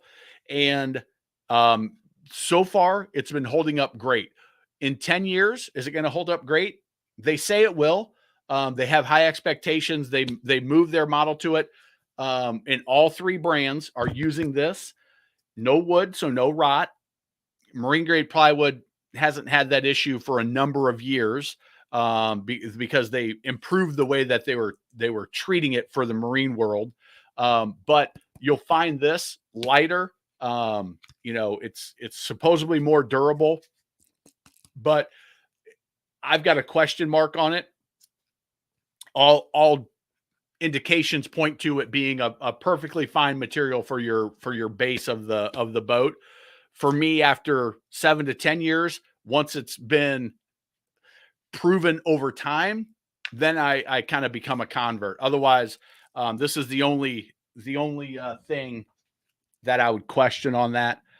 I'm not saying it isn't good. I'm just saying it's only been in the marine environment under the pressure of a pontoon and the flex for this will be the 4th year. So, but I got a cutout from this when I was at a boat show. The only composite deck in the pontoon industry, just trying to do something a little bit different. My guess is this is a cheaper material, and it doesn't have the fluctuation of wood pricing. And so it could be a huge differentiator in the future. But that's something that they are doing. Are you the Captain Matt from Punta Gorda? I am not, Don. I am Captain Matt from just outside Charlotte, North Carolina. And I'm a captain. That's my credentials right there. I was doing some boater safety videos, and I don't know why I pulled it out for one video that I was doing.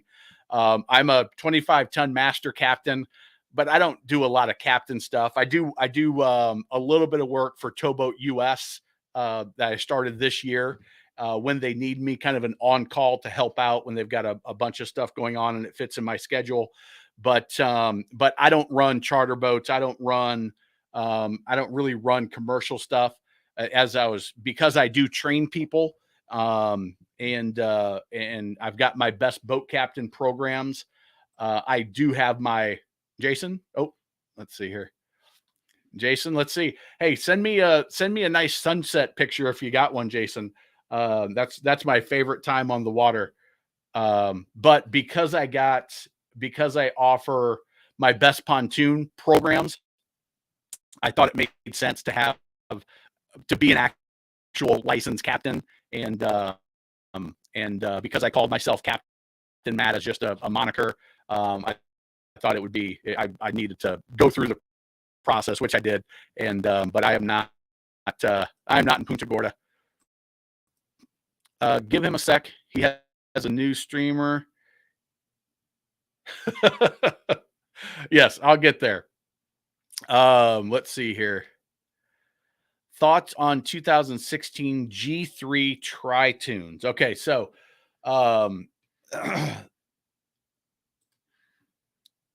let's pull those up. Come on.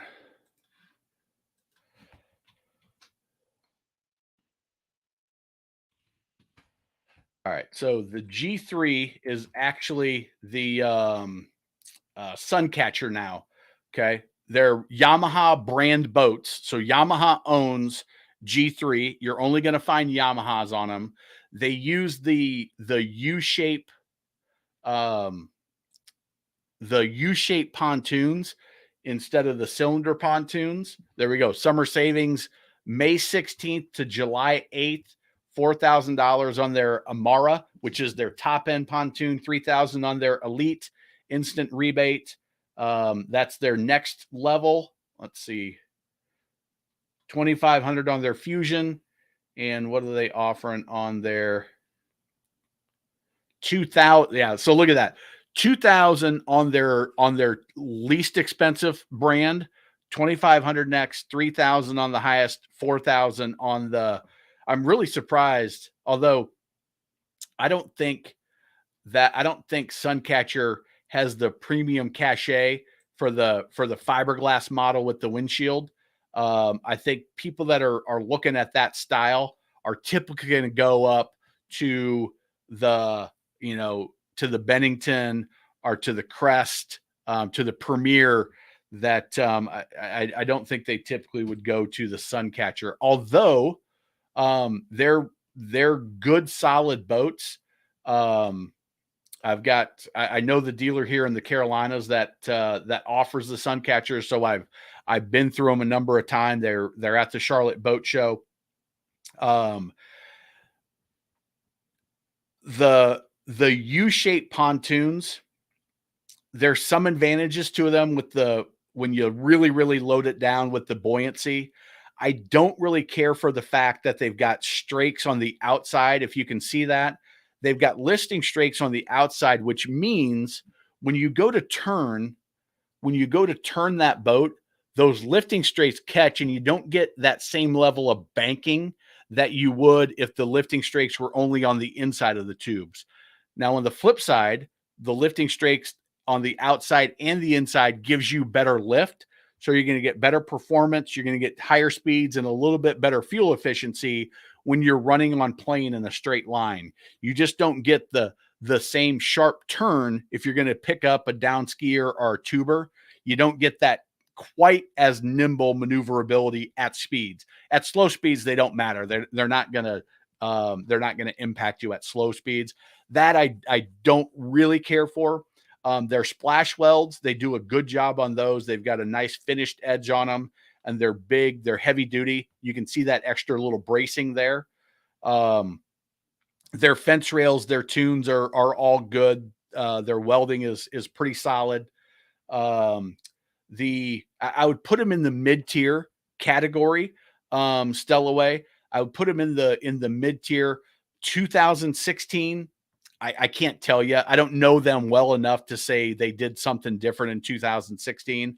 I will say they're a pretty traditional boat builder. They don't make any huge changes. This Armada, what is it? Armada? What is that one again?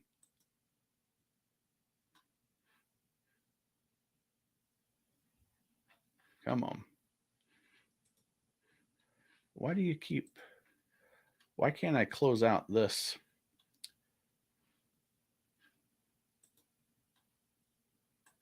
I don't care for their website. I'll tell you that. Amara. Their Amara is, I think this is the first year that they've had that. I don't know that I've ever seen one in person, but that's kind of a stretch for them. As far as I know, they haven't changed their design significantly. But I would say the 2016, it's more about how well has the exact boat you're looking at been taken care of? Have they done the maintenance on the engine? Have they run it in salt water? Did they do the oil changes, gear lube, impeller? Have they done the maintenance that they need to do? Is the wiring still in good shape? Are the pontoons all dented up and the weld solid and there's not any water getting in anywhere in the tubes? Those would be the things. Again, if you haven't, Stellaway, get the toolkit, boatbuyerstoolkit.com. You can get that for free.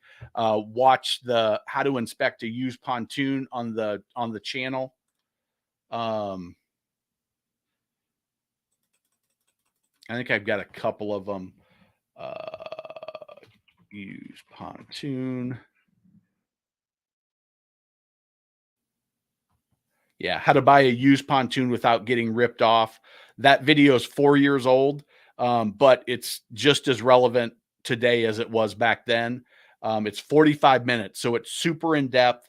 Definitely check out that video, and that will tell you what to look for on that particular boat. Can you do some reviews on chart plotters, Jeff? Me personally, I'm not the person to do the review on chart plotters. I need to get better at knowing that part of the industry. And one of the reasons is because we started offering gear on the website. So this is Boater's secret weapon. We have chart plotters, GPSs. I can't make a recommendation and say this is the one that you should get for this. What I probably need to do is I probably need to get up with Brock and hire him and say, Brock, can you help me put together a review for chart plotters? Because he is much more knowledgeable and experienced with them to know what's right. And like everything in boating, it probably depends on how you're going to use it, what you're going to be doing. Do you need better navigation, or do you need some of the fish capabilities? Or are you strictly using it as a navigational aid and dropping points? I need to dive into it better um, before I give recommendations on chart plotters. You'll notice when we get to electronics, I defer to others often in the comments. Brock being one of them, that I have a very high level of regard for his opinion, because I know his opinion isn't based on using one chart plotter for 5 years.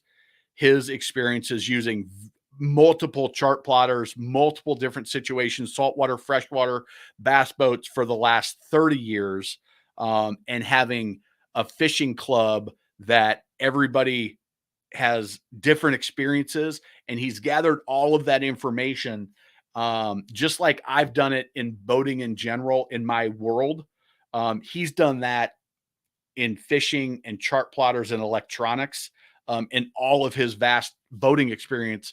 Is his opinion is, if he's on, he might be able to give some insights in that. But I'm going to try to find Jeff in a long roundabout way. I'm going to try to find somebody that can help me, so that I can then make recommendations to people and say, hey, this is the type of stuff you need to think about. This one's good for this one's good for that, this one's good for the other, and make some recommendations. But also, if you're looking at battery chargers, stereo equipment, cleaning supplies, you can go to our website. We're improving it every day. And you can pick up some of the stuff there, and dock lines, fenders, trolling motors, cleaning stuff, life jackets, fenders, um, bilge pumps, all sorts of stuff that we now have. So, okay, that is right by the dam. I was curious about that. All right, I'm going to see if Jason has sent us a. No.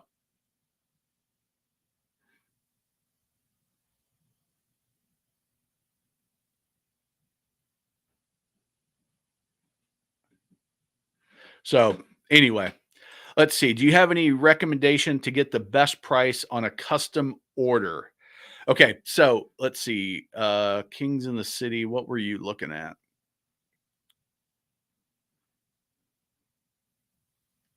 Okay, I don't know what. All right. So here's where we're at right now. In this environment that I showed, I think it was Lund that showed 2021.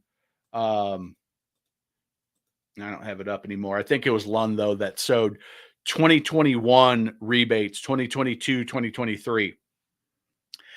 Depending on where you're ordering the boat from and what brand you're ordering, here's what's going to happen is, if they have a 2022 or older in stock, they're going to be much, much more aggressive on that model than on a custom ordered. Okay.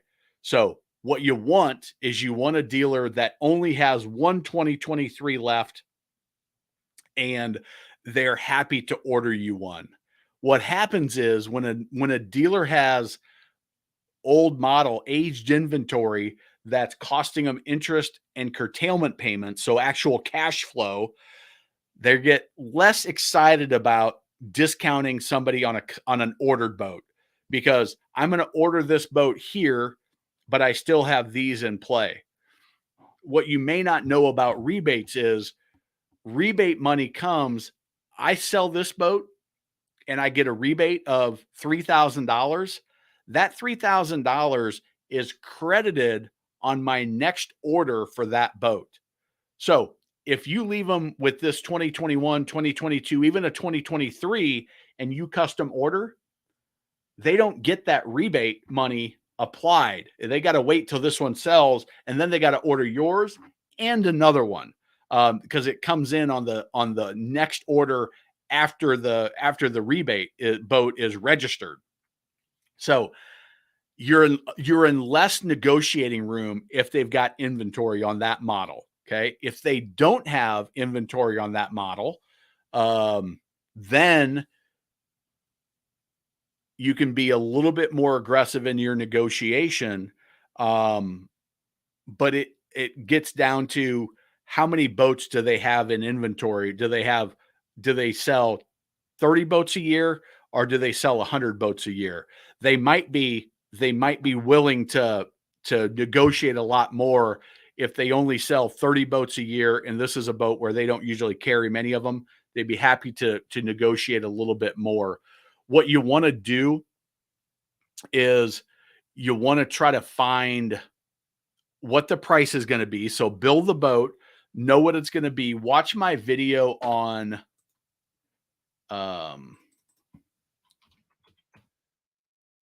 on MSRP, the truth about boat sales, MSRP, and dealer margins. These are the same video. This one's got pictures. This one doesn't. So pick the one that's got almost 70,000 views. This was just a recap of the podcast, and it was just the audio. So the images are helpful there.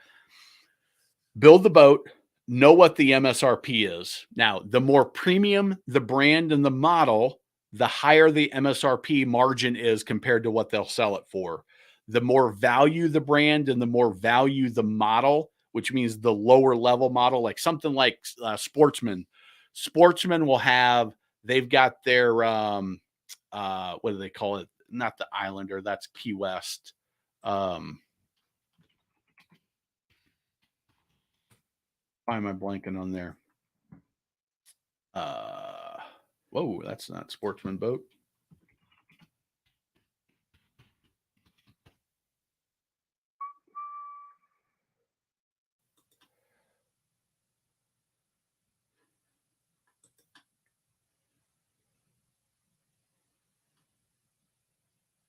Oh, heck, did they stop building them?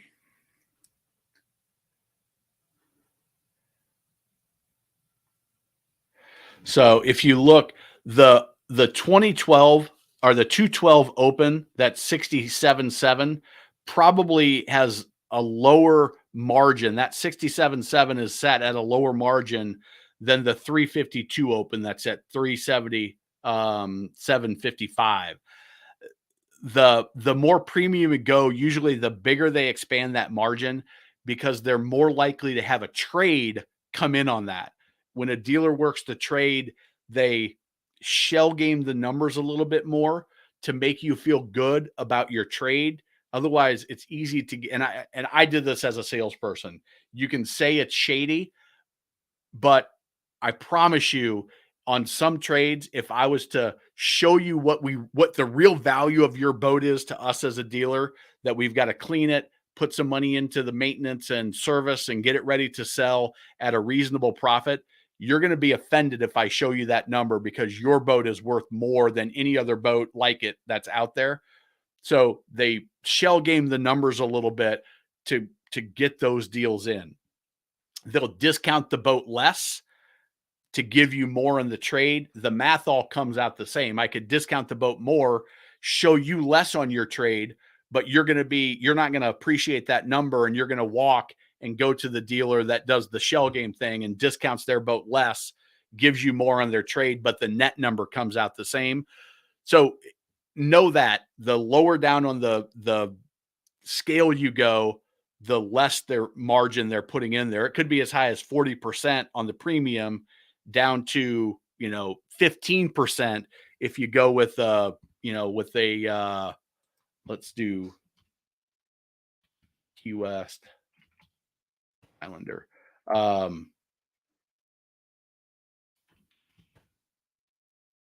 Hopefully I'm making sense there.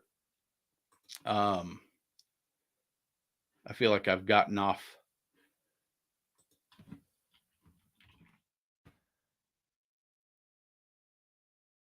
West needs to improve there.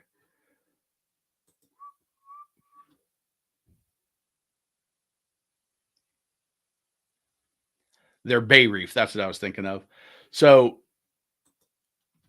if you're looking at something like the base model, this price that they're going to show is going to be about what they're going to sell it for. But as you get up higher in the price level, there's going to be more margin. So figure that out, and then see what they come back with at. This is the price that we're going to charge you, and then you start working, and you change a couple of the options, and you see where they go in their price, and you can kind of figure out what their margin is. And then you do the same thing that we teach in the magic money saving method. When they give you that price, you say, is that the best you can do? And you put it back on them. You're not saying yes, you're not saying no. And we charge for this in our First Time Boat Buyers Academy and magic money saving method. But because you're on the live, I'm just going to give it to you. Is that the best you can do? They'll come back with another number.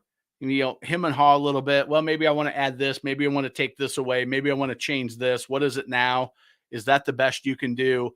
And then you start to get a sense for how much they're going to discount for you. But I'm telling you, if they have extra inventory on their lot, they're going to be much more aggressive on selling that than they will on any ordered boat that you're going to do. I'll review and compare my Benny QX with the comparable Barletta. So the Barletta comparable, Bennington pontoons. The Barletta just came out with their fiberglass model. Crap. That would be comparable. Barletta. And they are calling that, I don't know the name off the top of my head, the Reserve. They're calling it the Reserve. That's what it is. So, couple of things that are different. You can see the arch is significantly different. That's going to hydraulically go up and down, but it doesn't have the same lines as your Q does. But this would be the comparable. It's their premium luxury with the fiberglass wrap instead of just the basic aluminum fence rails. I have yet to see this boat live and in person. They just revealed it. I don't even know, maybe even the last month, but this would be the one that you would compare.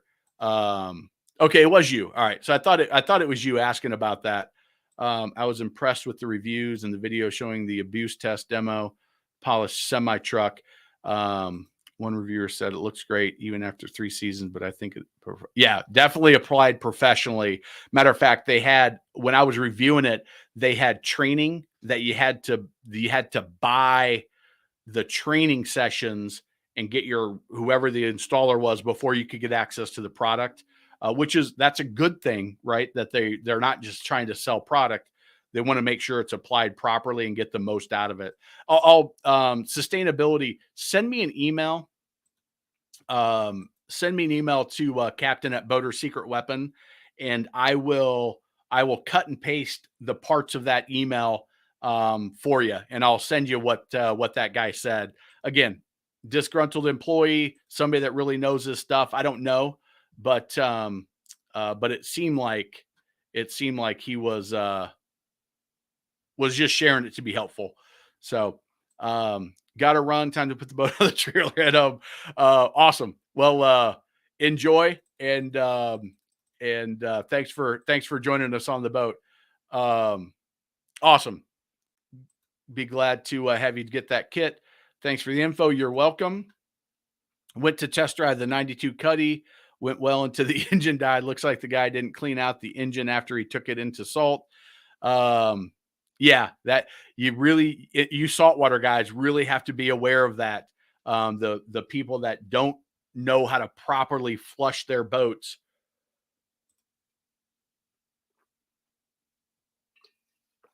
It can be problematic, very problematic. Had the engine I needed. Yeah, you said it had the bigger engine. You might have to extend your search. Go up into, I don't know what the exchange rate with Canada is right now, but go up into Canada. You might they're likely to be a few more of them up that way too. Waiting for my Yukon Denali. Love it, can't wait. Might have to buy a trailer just for fun. Yeah, their sustainability. The nice thing about the trailer is you can go out and explore. I don't know what body of water you're on exactly there, but I want to say Illinois. I think I got it right this time, Illinois. But there's a lot of cool places that you can go. You're close enough to maybe hit the Lake of the Ozarks or Truman, go up in some of the lakes in maybe even up to the like Torch Lake in Michigan. I don't know how far away that would be from you. Is beautiful, but yeah, a lot of options when you get that trailer, and you're on your second year now, second or third year, but yeah, time to check out some new bodies of water. Savvy Simulant, welcome, good to have you back. Eli, welcome back. Saw a couple videos on the Intercoastal. Looks like cool trip. What do you think would be a minimum size to try to travel? Eventually, I'd like to one day live in New England. So, there's guys that run little skiffs on the Intercoastal. Think of the Intercoastal as just a salty river. It's cut out. It's fairly well protected in most areas because you've got that barrier to the wind and to the ocean waves. There's some areas that are a little bit more open. You got to cut through a bay or something like that. But I ran a 21 sea hunt in through Charleston Harbor and up and down the Intercoastal. I've run a 240 sun deck from Charleston down to Hilton Head. I've run I was on a 28-foot Pursuit twin engine when we did the coastal version. Brock runs a 24-foot center console in Charleston. He takes that offshore. So, I mean, you really don't need anything huge to be on, especially the Intercoastal. Now, when you're up in New England, most of my experience, I'll say all of my experience on the Intercoastal is down in the Carolinas. But if you look,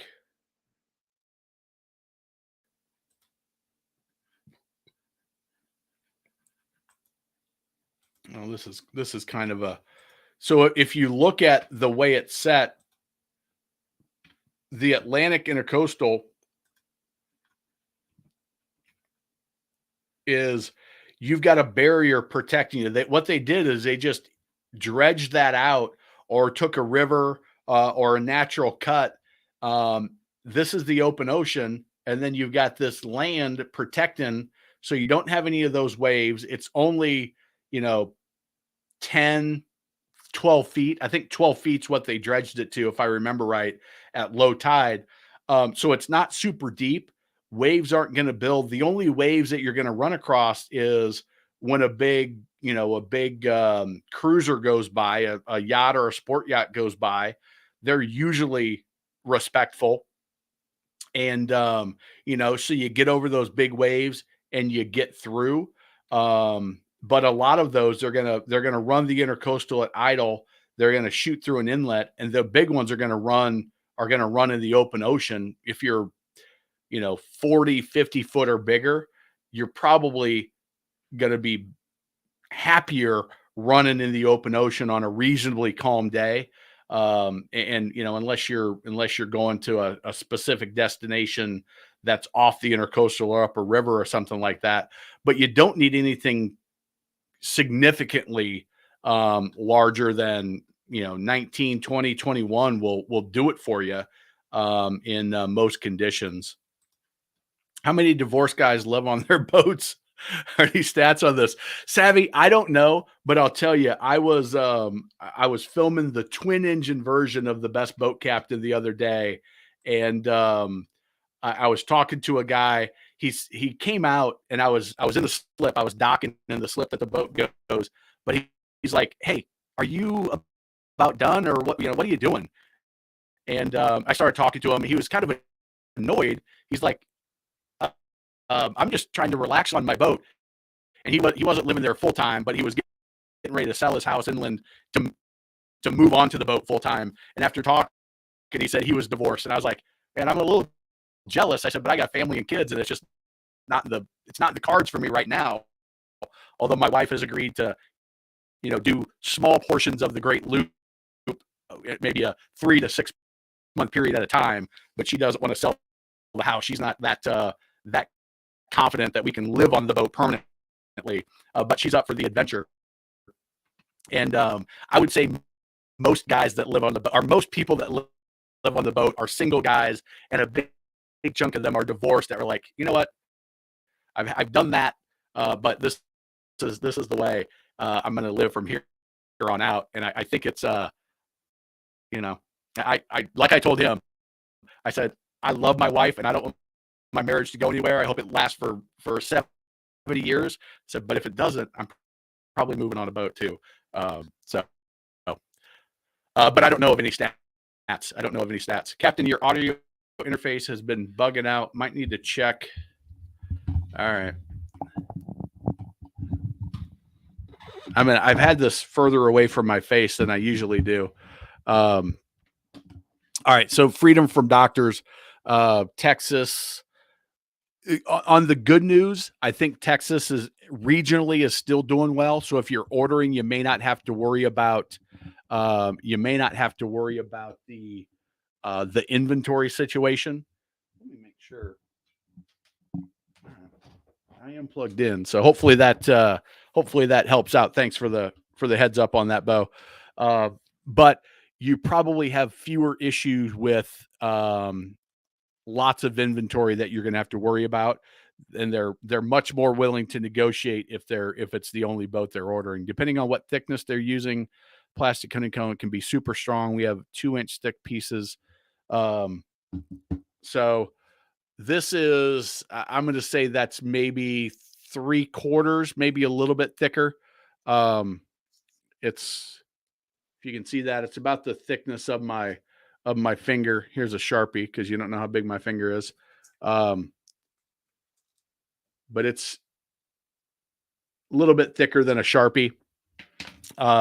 So yeah, Sportsman is used, almost everybody now is using some level of composites in the construction process, because the benefits, the way I understand it, I'm not an engineer by any means, but the benefits is you get the weight reduction from the air, but you get the extra strength because you get the rigidity of the solid surface, but then you get a change of direction of the support structure. So you've got this way and this way, and it exponentially increases the strength. What I worry about is when you're bolting seats and stuff into it, that you really gotta, I would assume you really got to put a big back plate on the back to make sure that you don't crack a small portion of it. And then I get that same concern with Veranda's aluminum, but again, they've been doing it now for 20 years. And so my concern, partly because I sold against them, my concern was, hey, that when that aluminum starts to crack, once it starts, you just can't stop it. So hopefully they're onto something here, because it really could, take wood out of the equation. You don't have any chance of rot, and the pricing is not, it's not a material that the pricing is going to fluctuate as much, and could potentially be cheaper at scale. So in case you don't know, XLR is an audio capture program that a lot of content creators use. Listen, this is all USB. It's got this is the, I'll say expensive. It was like $150, but it's got the XLR plugins. But I just use the USB because I'm a fake content creator. I'm a boat guy that started making YouTube videos, and people enjoyed it. But my content creation skills could use some improvements. So sheet of it, concrete, barely left any tracks from the forklift. Yeah, it's the from talking to some folks at Sportsman, from the guy at Forest River, um, and a few other people, is they're excited about the opportunity that the composites are giving them in the build process. So, especially on the fiberglass boats where they're using it strategically, kind of like Sportsman is with they're using a lot of styrofoam that is encased, and so getting the lightweight but the structural support, and using it in the stringer system is a exciting opportunity from what I understand. What do you think about the '04 220 Horizon by Four Winds? Um, all right, so Ruben, the same thing I tell everybody when we're looking at pre-owned boats. The Four Winds Horizon, it's a good solid boat. I have been on a recently. I trained a couple on I think it was a 24 Horizon. Would you say 2008? And we're over 2 hours now, so we're gonna probably need to wrap this up. It's Mother's Day, and I'm sure my wife wants to see me, but maybe not. Four Winds, 220 Horizon. The one thing I noticed about the 240 that I was on is crap. That's not what I wanted. Um, is the boat listed a little bit. They He moved the batteries around, and I think that may have had something to do with it. But but that was on a 240, so I don't know if the weight distribution was a little bit different. But it's a good solid boat. Four Winds was I would say lower premium, high mid tier during those years. Um, they were owned by a different company. They were owned by uh, why am I blanking? Rec Holding. Irwin Jacobs was the owner of the company back then, and they did a good job. Uh, Lower premium, higher mid tier, but when you're looking at a boat that is 15 years old, it's more about how well was that 2008 Four Winds that you're looking at maintained? How well was that engine taken care of? How well was that boat treated inside, outside, mechanically? How many hours? How are those hours when and how are those hours put on the engine? Um, all of those things are much more important than the brand at this point. And again, go watch my video on get the toolkit. If you haven't got this, boatbuyerstoolkit.com, check that out. It's got a bunch of checklists, but then check out the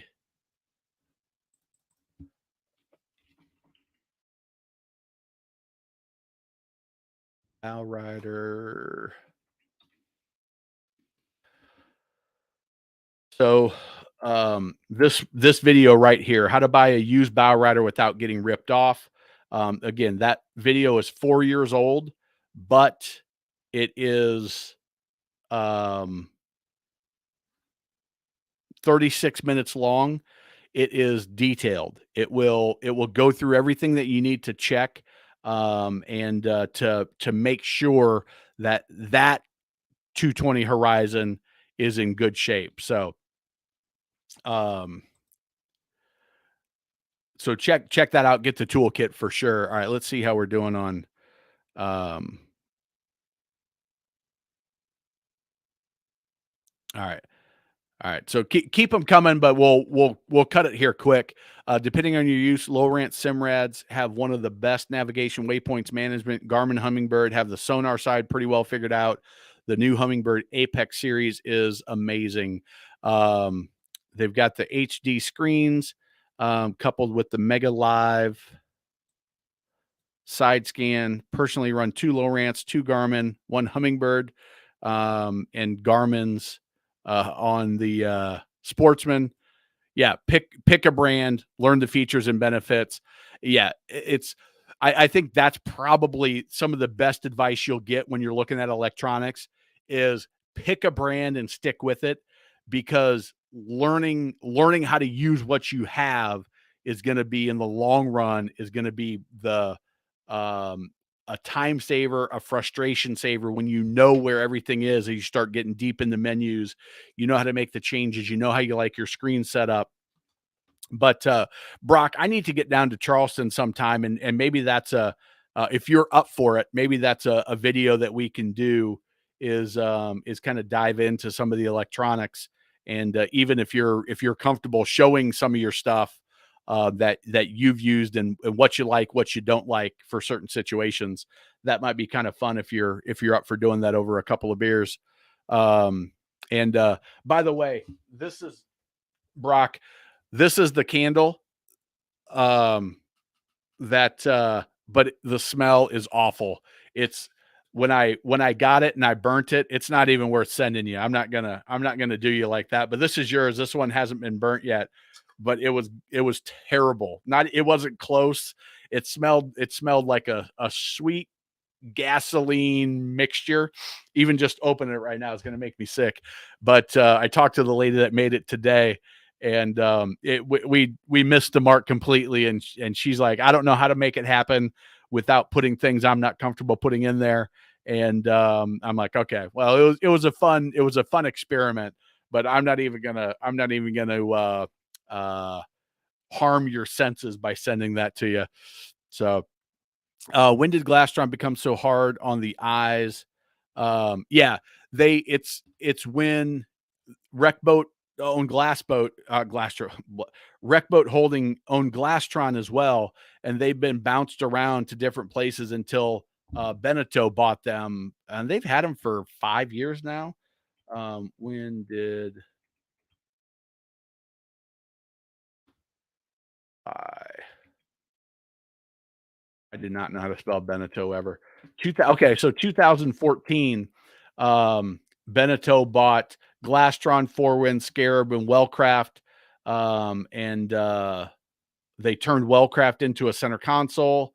They turned Scarab into the jet boat, although now they're doing just regular center consoles also. Four into the premium, Glastron into the mid tier value, and they put their international styling in them. And it's it's not for me to say it's a good style or bad style. It's if you like it, you like it. If you don't, you don't. It's not for me. But that influence has, you look at 2023 Four Winds and that styling. I mean, you look at a Glastron and a Four Winds together, and they're following the same exact blueprint. So if we look at the H4, which is probably comparable to the why is my computer, maybe my computer's slow, Bo. That might be. So if you look at the styling, I mean, look at the bow. You've got that distinct styling. This one isn't quite as much as let's see here.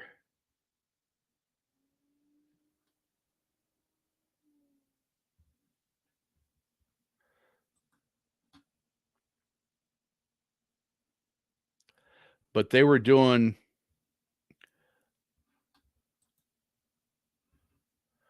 what is which boat was I on?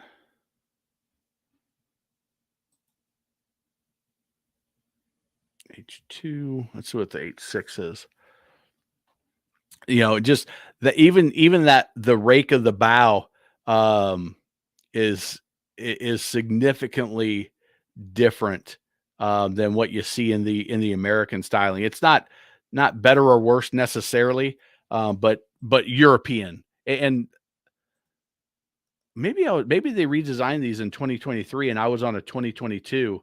But when I was at the Lake Lanier boat show, the Four Winds that I was on had the port side walkthrough, and the windshield went 2/3 across, and then the port side had the walkthrough versus the center walkthrough. Just different styling. So it's interesting.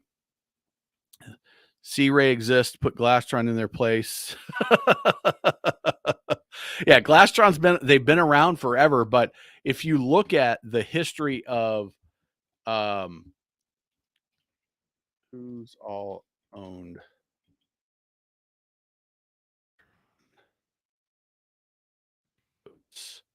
So I've been thinking about doing a video on this. Uh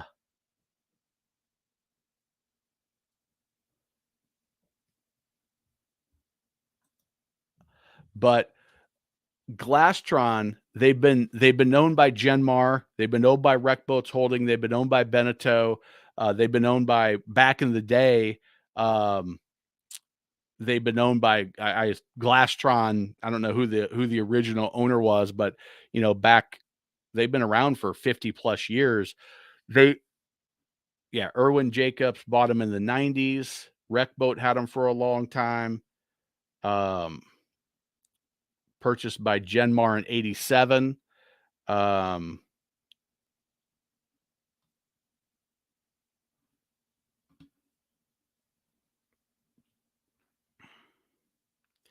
Yeah, they've been through 4 or 5 owners in its 50-year history, and every new owner that takes it on puts their, "This is what we're gonna do with it." Just like Scarab, Scarab used to be go fast offshore boats, and now they're jet boats. They're going back to some center consoles. Wellcraft's been all across the board. Now they're back to center consoles, but they used to be walkarounds and cruisers. um Chris Craft is the big one for me. Chris Craft, the beautiful wooden boats, and then they kind of had a weird period where they were making ugly deck boats and doing a little bit of everything, and now they're back to premium fiberglass boats that look like their wooden boat history. They're gone back to the looks of the old one with more modern materials. But they've had a ton of different owners, and every time a new owner takes over, they change the strategy. Thanks for the reply on the chart plotters.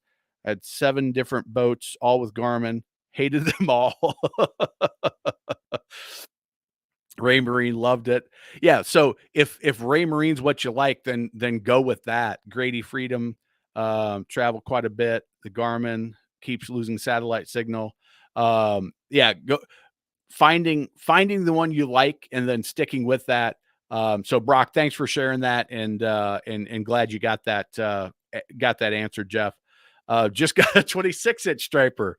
Brought me luck again. I think, Tim, what it is that I ramble long enough that I just give you the amount of time to catch the fish. So at 2 hours and 16 minutes, we finally got you one. Uh, yeah, Savvy. I'm telling you, I'm telling you, as a person that sold boats, there are customers that had I given them more of a discount on the boat they were buying and not inflated the value of what they thought their trade was worth, I wouldn't have sold those boats. Even though the net number would have been the same. But yeah, a la peanut butter sandwiches or abracadabra, whatever you want to do, the psychology of it makes a difference. And I was of the belief that, hey, I want to be totally transparent and I want to just show them. Um, the weird thing is that they get offended. They get deeply offended when you tell them that the boat they think is worth 50 grand is only to you worth 35. And hey, listen, maybe the boat retail on a perfect day can be 50, but we've got to detail it. That's 2 grand. We've got to do the service. That's another grand. So now we're down to 47.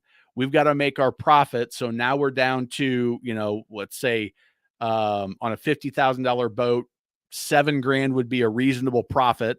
So now we're down to in the 30 somethings. And that's if everything goes well. What if we have to hold this boat for 6 or 8 months before we can actually sell it? That costs money. It's going to depreciate over that time. It costs interest if you put it on financing. So now you're at 35. And that's if we don't have to fix anything else. That's if there's no mechanical fixes. And it's a really interesting thing that I was of the belief I'm not doing any of that until I lost several deals because they're like, but XYZ dealer will give me 50. I'm like, I understand they're giving you 50, but let me tell you what they're doing and try to explain it to them. And all they knew is that I called their baby ugly and they did not appreciate it. Maybe I wasn't very good at it at that point either. But it is a fact of the face-to-face, nose-to-nose selling. So, anyway, um, but yes, it is a magic trick of sorts. You may need to add external mounted antenna to keep your signal um, where your chalk plotter sits. Point one Garmin antenna on my bass boat mounted to the back deck. Interesting. That see, Brock, it's that kind of information that I think would be a great video to share that people could really get some value from. So those CSS grands must have fallen behind the curve. Those CSS grads must have fallen by the curve. Would purchasing a boat in Canada have a drastic impact on my boat insurance? No, it won't. All you'll need to do is and I've done this, but it's been years ago.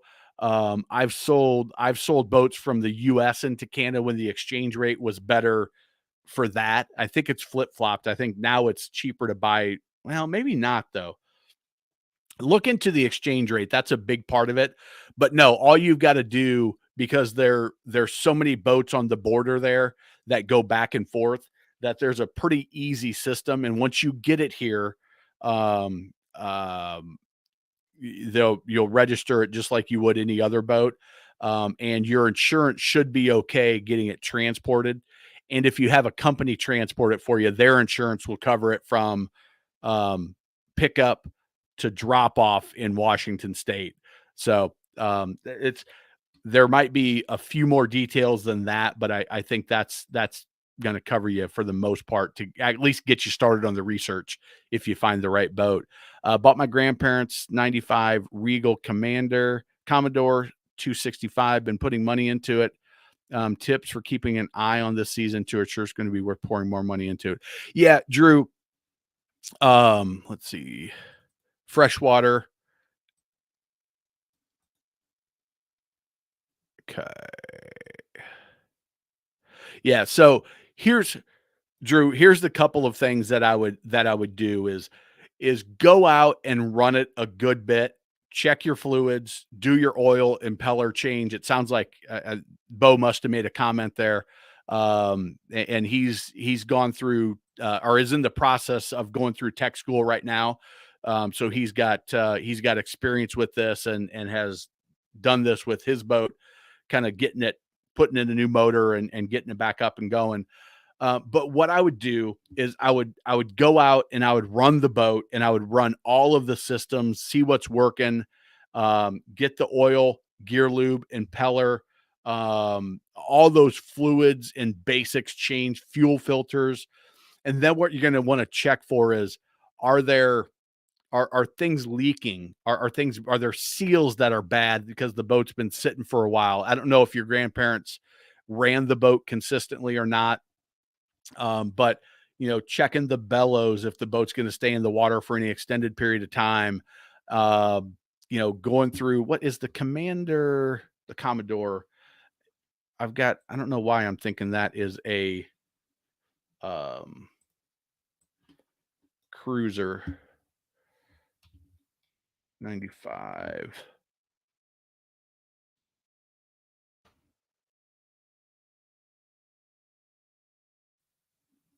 Yeah. Okay. I thought that's what it was, but I wasn't sure. So generator, air conditioning, just run all that stuff. Pay really, really close attention to, are things, the air conditioner, the generator, is it picking up water and spitting out water properly at a good flow? Are you change those impellers, clean it. So vacuum out all the coils on the air conditioner, oil change in the generator, impeller in the generator. Just run all the stuff for an extended period of time, see what's going to keep going, and see what may be leaking, what may be having little issues. Check the transom, make sure that, do the screwdriver trick, tap everywhere, make sure you got a nice solid boat, make sure that, that the structure is going to be good for another 10 years. Check the value. What's the value of a 265 Commodore in your area, and know, okay, this is what I put in it. This is what it's worth right now. No, it's going to depreciate a little bit, but it's a 20-year-old boat. So the depreciation is really going to flatline as long as it's running and in good condition. That value is going to be pretty stable from here on out. But there's also, at some point, the air conditioner is going to crap out if it hasn't been replaced. The hot water heater is going to rust out if it hasn't been replaced. If it hasn't, the engine, as you creep up to 1,500 hours on a freshwater stern drive, there's going to have some issues. So pay attention to all that and make your decision of, do I want to put 5-10 grand into this, or am I better off selling that, taking what I can, put that 5-10 grand and buy something different that's going to be in better shape? Or if they've done their maintenance, if they've kept things up, and maybe 5 years ago they replaced the air conditioner or the generator or the hot water heater, some of those bigger systems that will need to be replaced at some point. The refrigerator, those go out. Maybe you can do without the refrigerator and just use a cooler, but which of those systems have been updated, or which of those are likely to come up, and how much is it going to cost? Just get a quote on it. What would it be for a new gen? What would it be for a new fridge? What would it be for a new AC? What would it be for a new motor if I need to? And if a 26, that's probably a single engine. So get all those numbers and then look at the value and make your decision.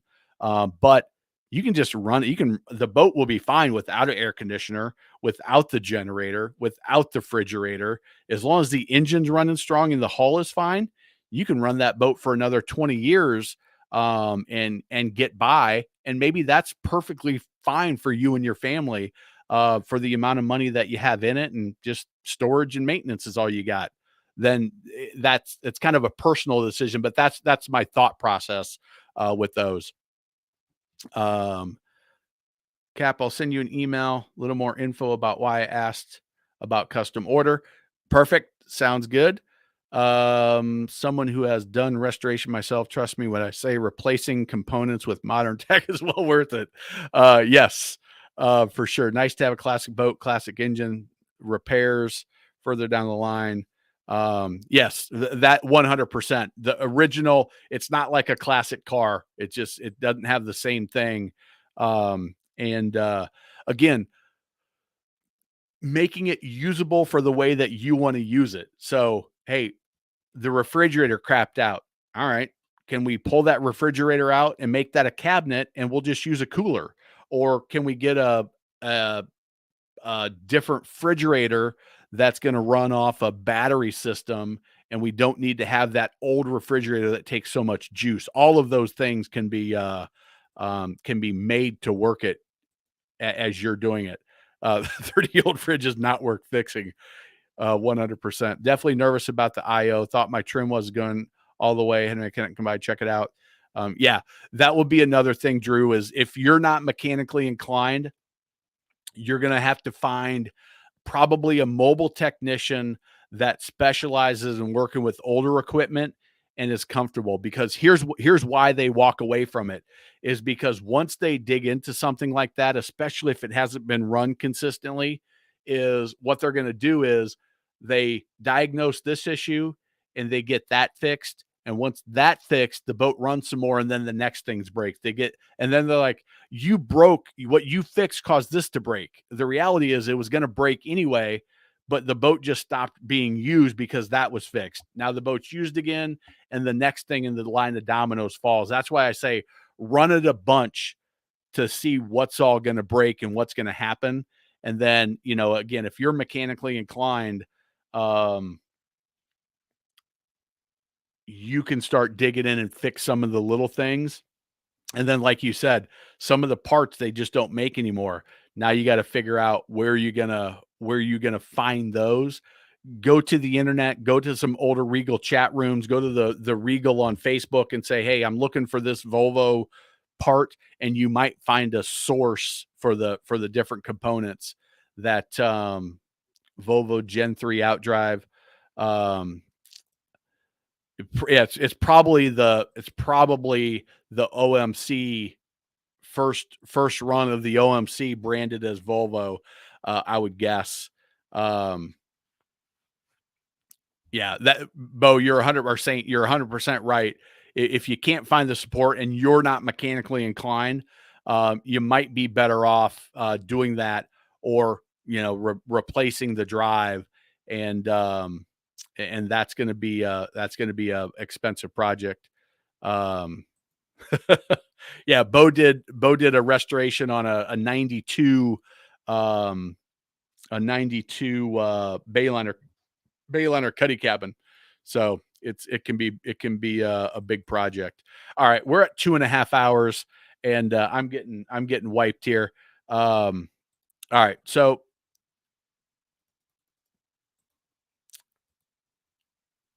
well, what Drew, what he didn't tell you is he just sold it.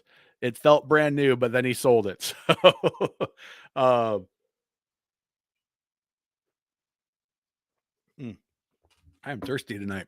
All right. So hopefully, Drew, that's helpful for you. Jump back on next week, and we can talk a little more. But I've been going for 2.5 hours, and I'm getting spent. Getting spent.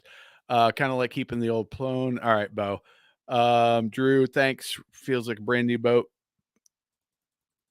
Yeah, you can definitely extend the life with the right investments, and you just got to decide, is it worth it? Can you recommend a boat similar to the Scout 177 hybrid flat style? There are a ton of them. Just go and Google 17-foot flats boat, and you'll find a ton of them. But Key West makes them, Robalo makes them, Scout makes them.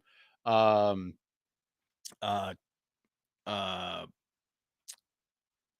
there's Blacktip makes something similar. There's a ton of them that you can find, and they'll be similar. Type in, if you just put in 17-foot bay boat, they're going to be all over the place. If you go to the Boat Trader, G3, man, that is interesting. And you just put in whatever you want here. All of them will pop up. Boat type, put in power, flats on a 17-foot. We'll go 17 to 18 feet, and boom, there's going to be a whole boatload of them. Release, and if you put in fiberglass Ranger, if you put in fiberglass, and that will Mako, that will take out all of the aluminum boats, and that will allow you to zero in even more. And I don't know if you're looking new or used, but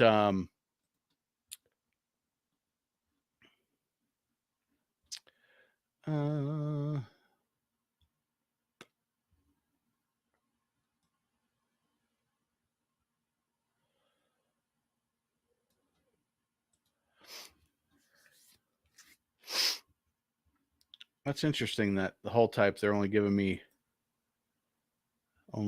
that. But yeah, just go through and you'll get a whole slew of them. There's a Key West, there's a Ranger, there's a bunch. All right, Drew, hopefully you're good. Yes, that's a great re-caulk everything, and so that nothing's getting water in, especially the hatch. Great point, Bo. Thanks for adding that. That's a big one. Corey, thank you. Appreciate it. We'll see you next week.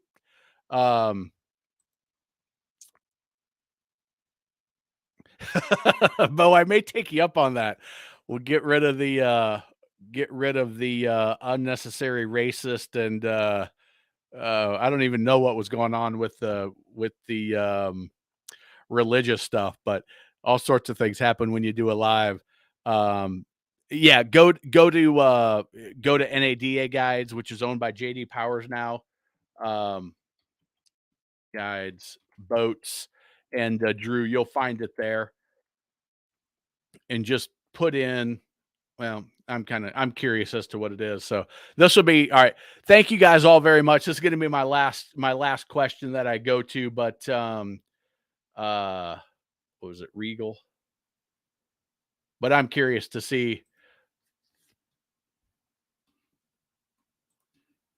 what this is going to be.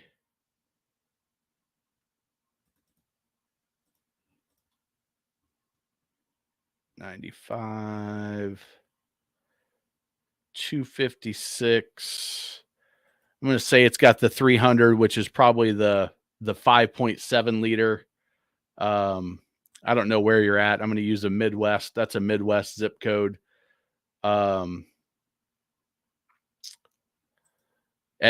add any options. We'll say, I don't know if you've got a trailer or not. Probably on that boat, tandem axle, 26 foot. That's not going to be, it's going to be less than $1,000. So average retail is 12,000 with a trailer. So 1350 for the trailer. You know, if it's in perfect condition, might be up to 15,000 would be high retail. Average is, hey, it's running and it's doing good. If you don't have that trailer, you're down to 10 grand, and much harder to sell. That boat without a trailer is going to be, to buy a new trailer for that boat is going to be 8 grand, 9 grand, 10 grand, because that's a big, heavy boat. And if it's a 94 trailer, it's only got less than $1,500 of value. But, think about how much you got in, and that will give you an idea. But it's going to be worth 10 grand for a long time if it's in good running condition. So, anyway, all right. Thanks everybody. I appreciate it. This was a fun one. We're 2 hours and 37 minutes. Happy Mother's Day to any mothers. And, thanks, Bo. Appreciate, all your help. Brock, thanks for all your input on the chart plotter questions. Thanks everybody that shows up for these every week, and, we'll catch you all next weekend. Take care, everybody.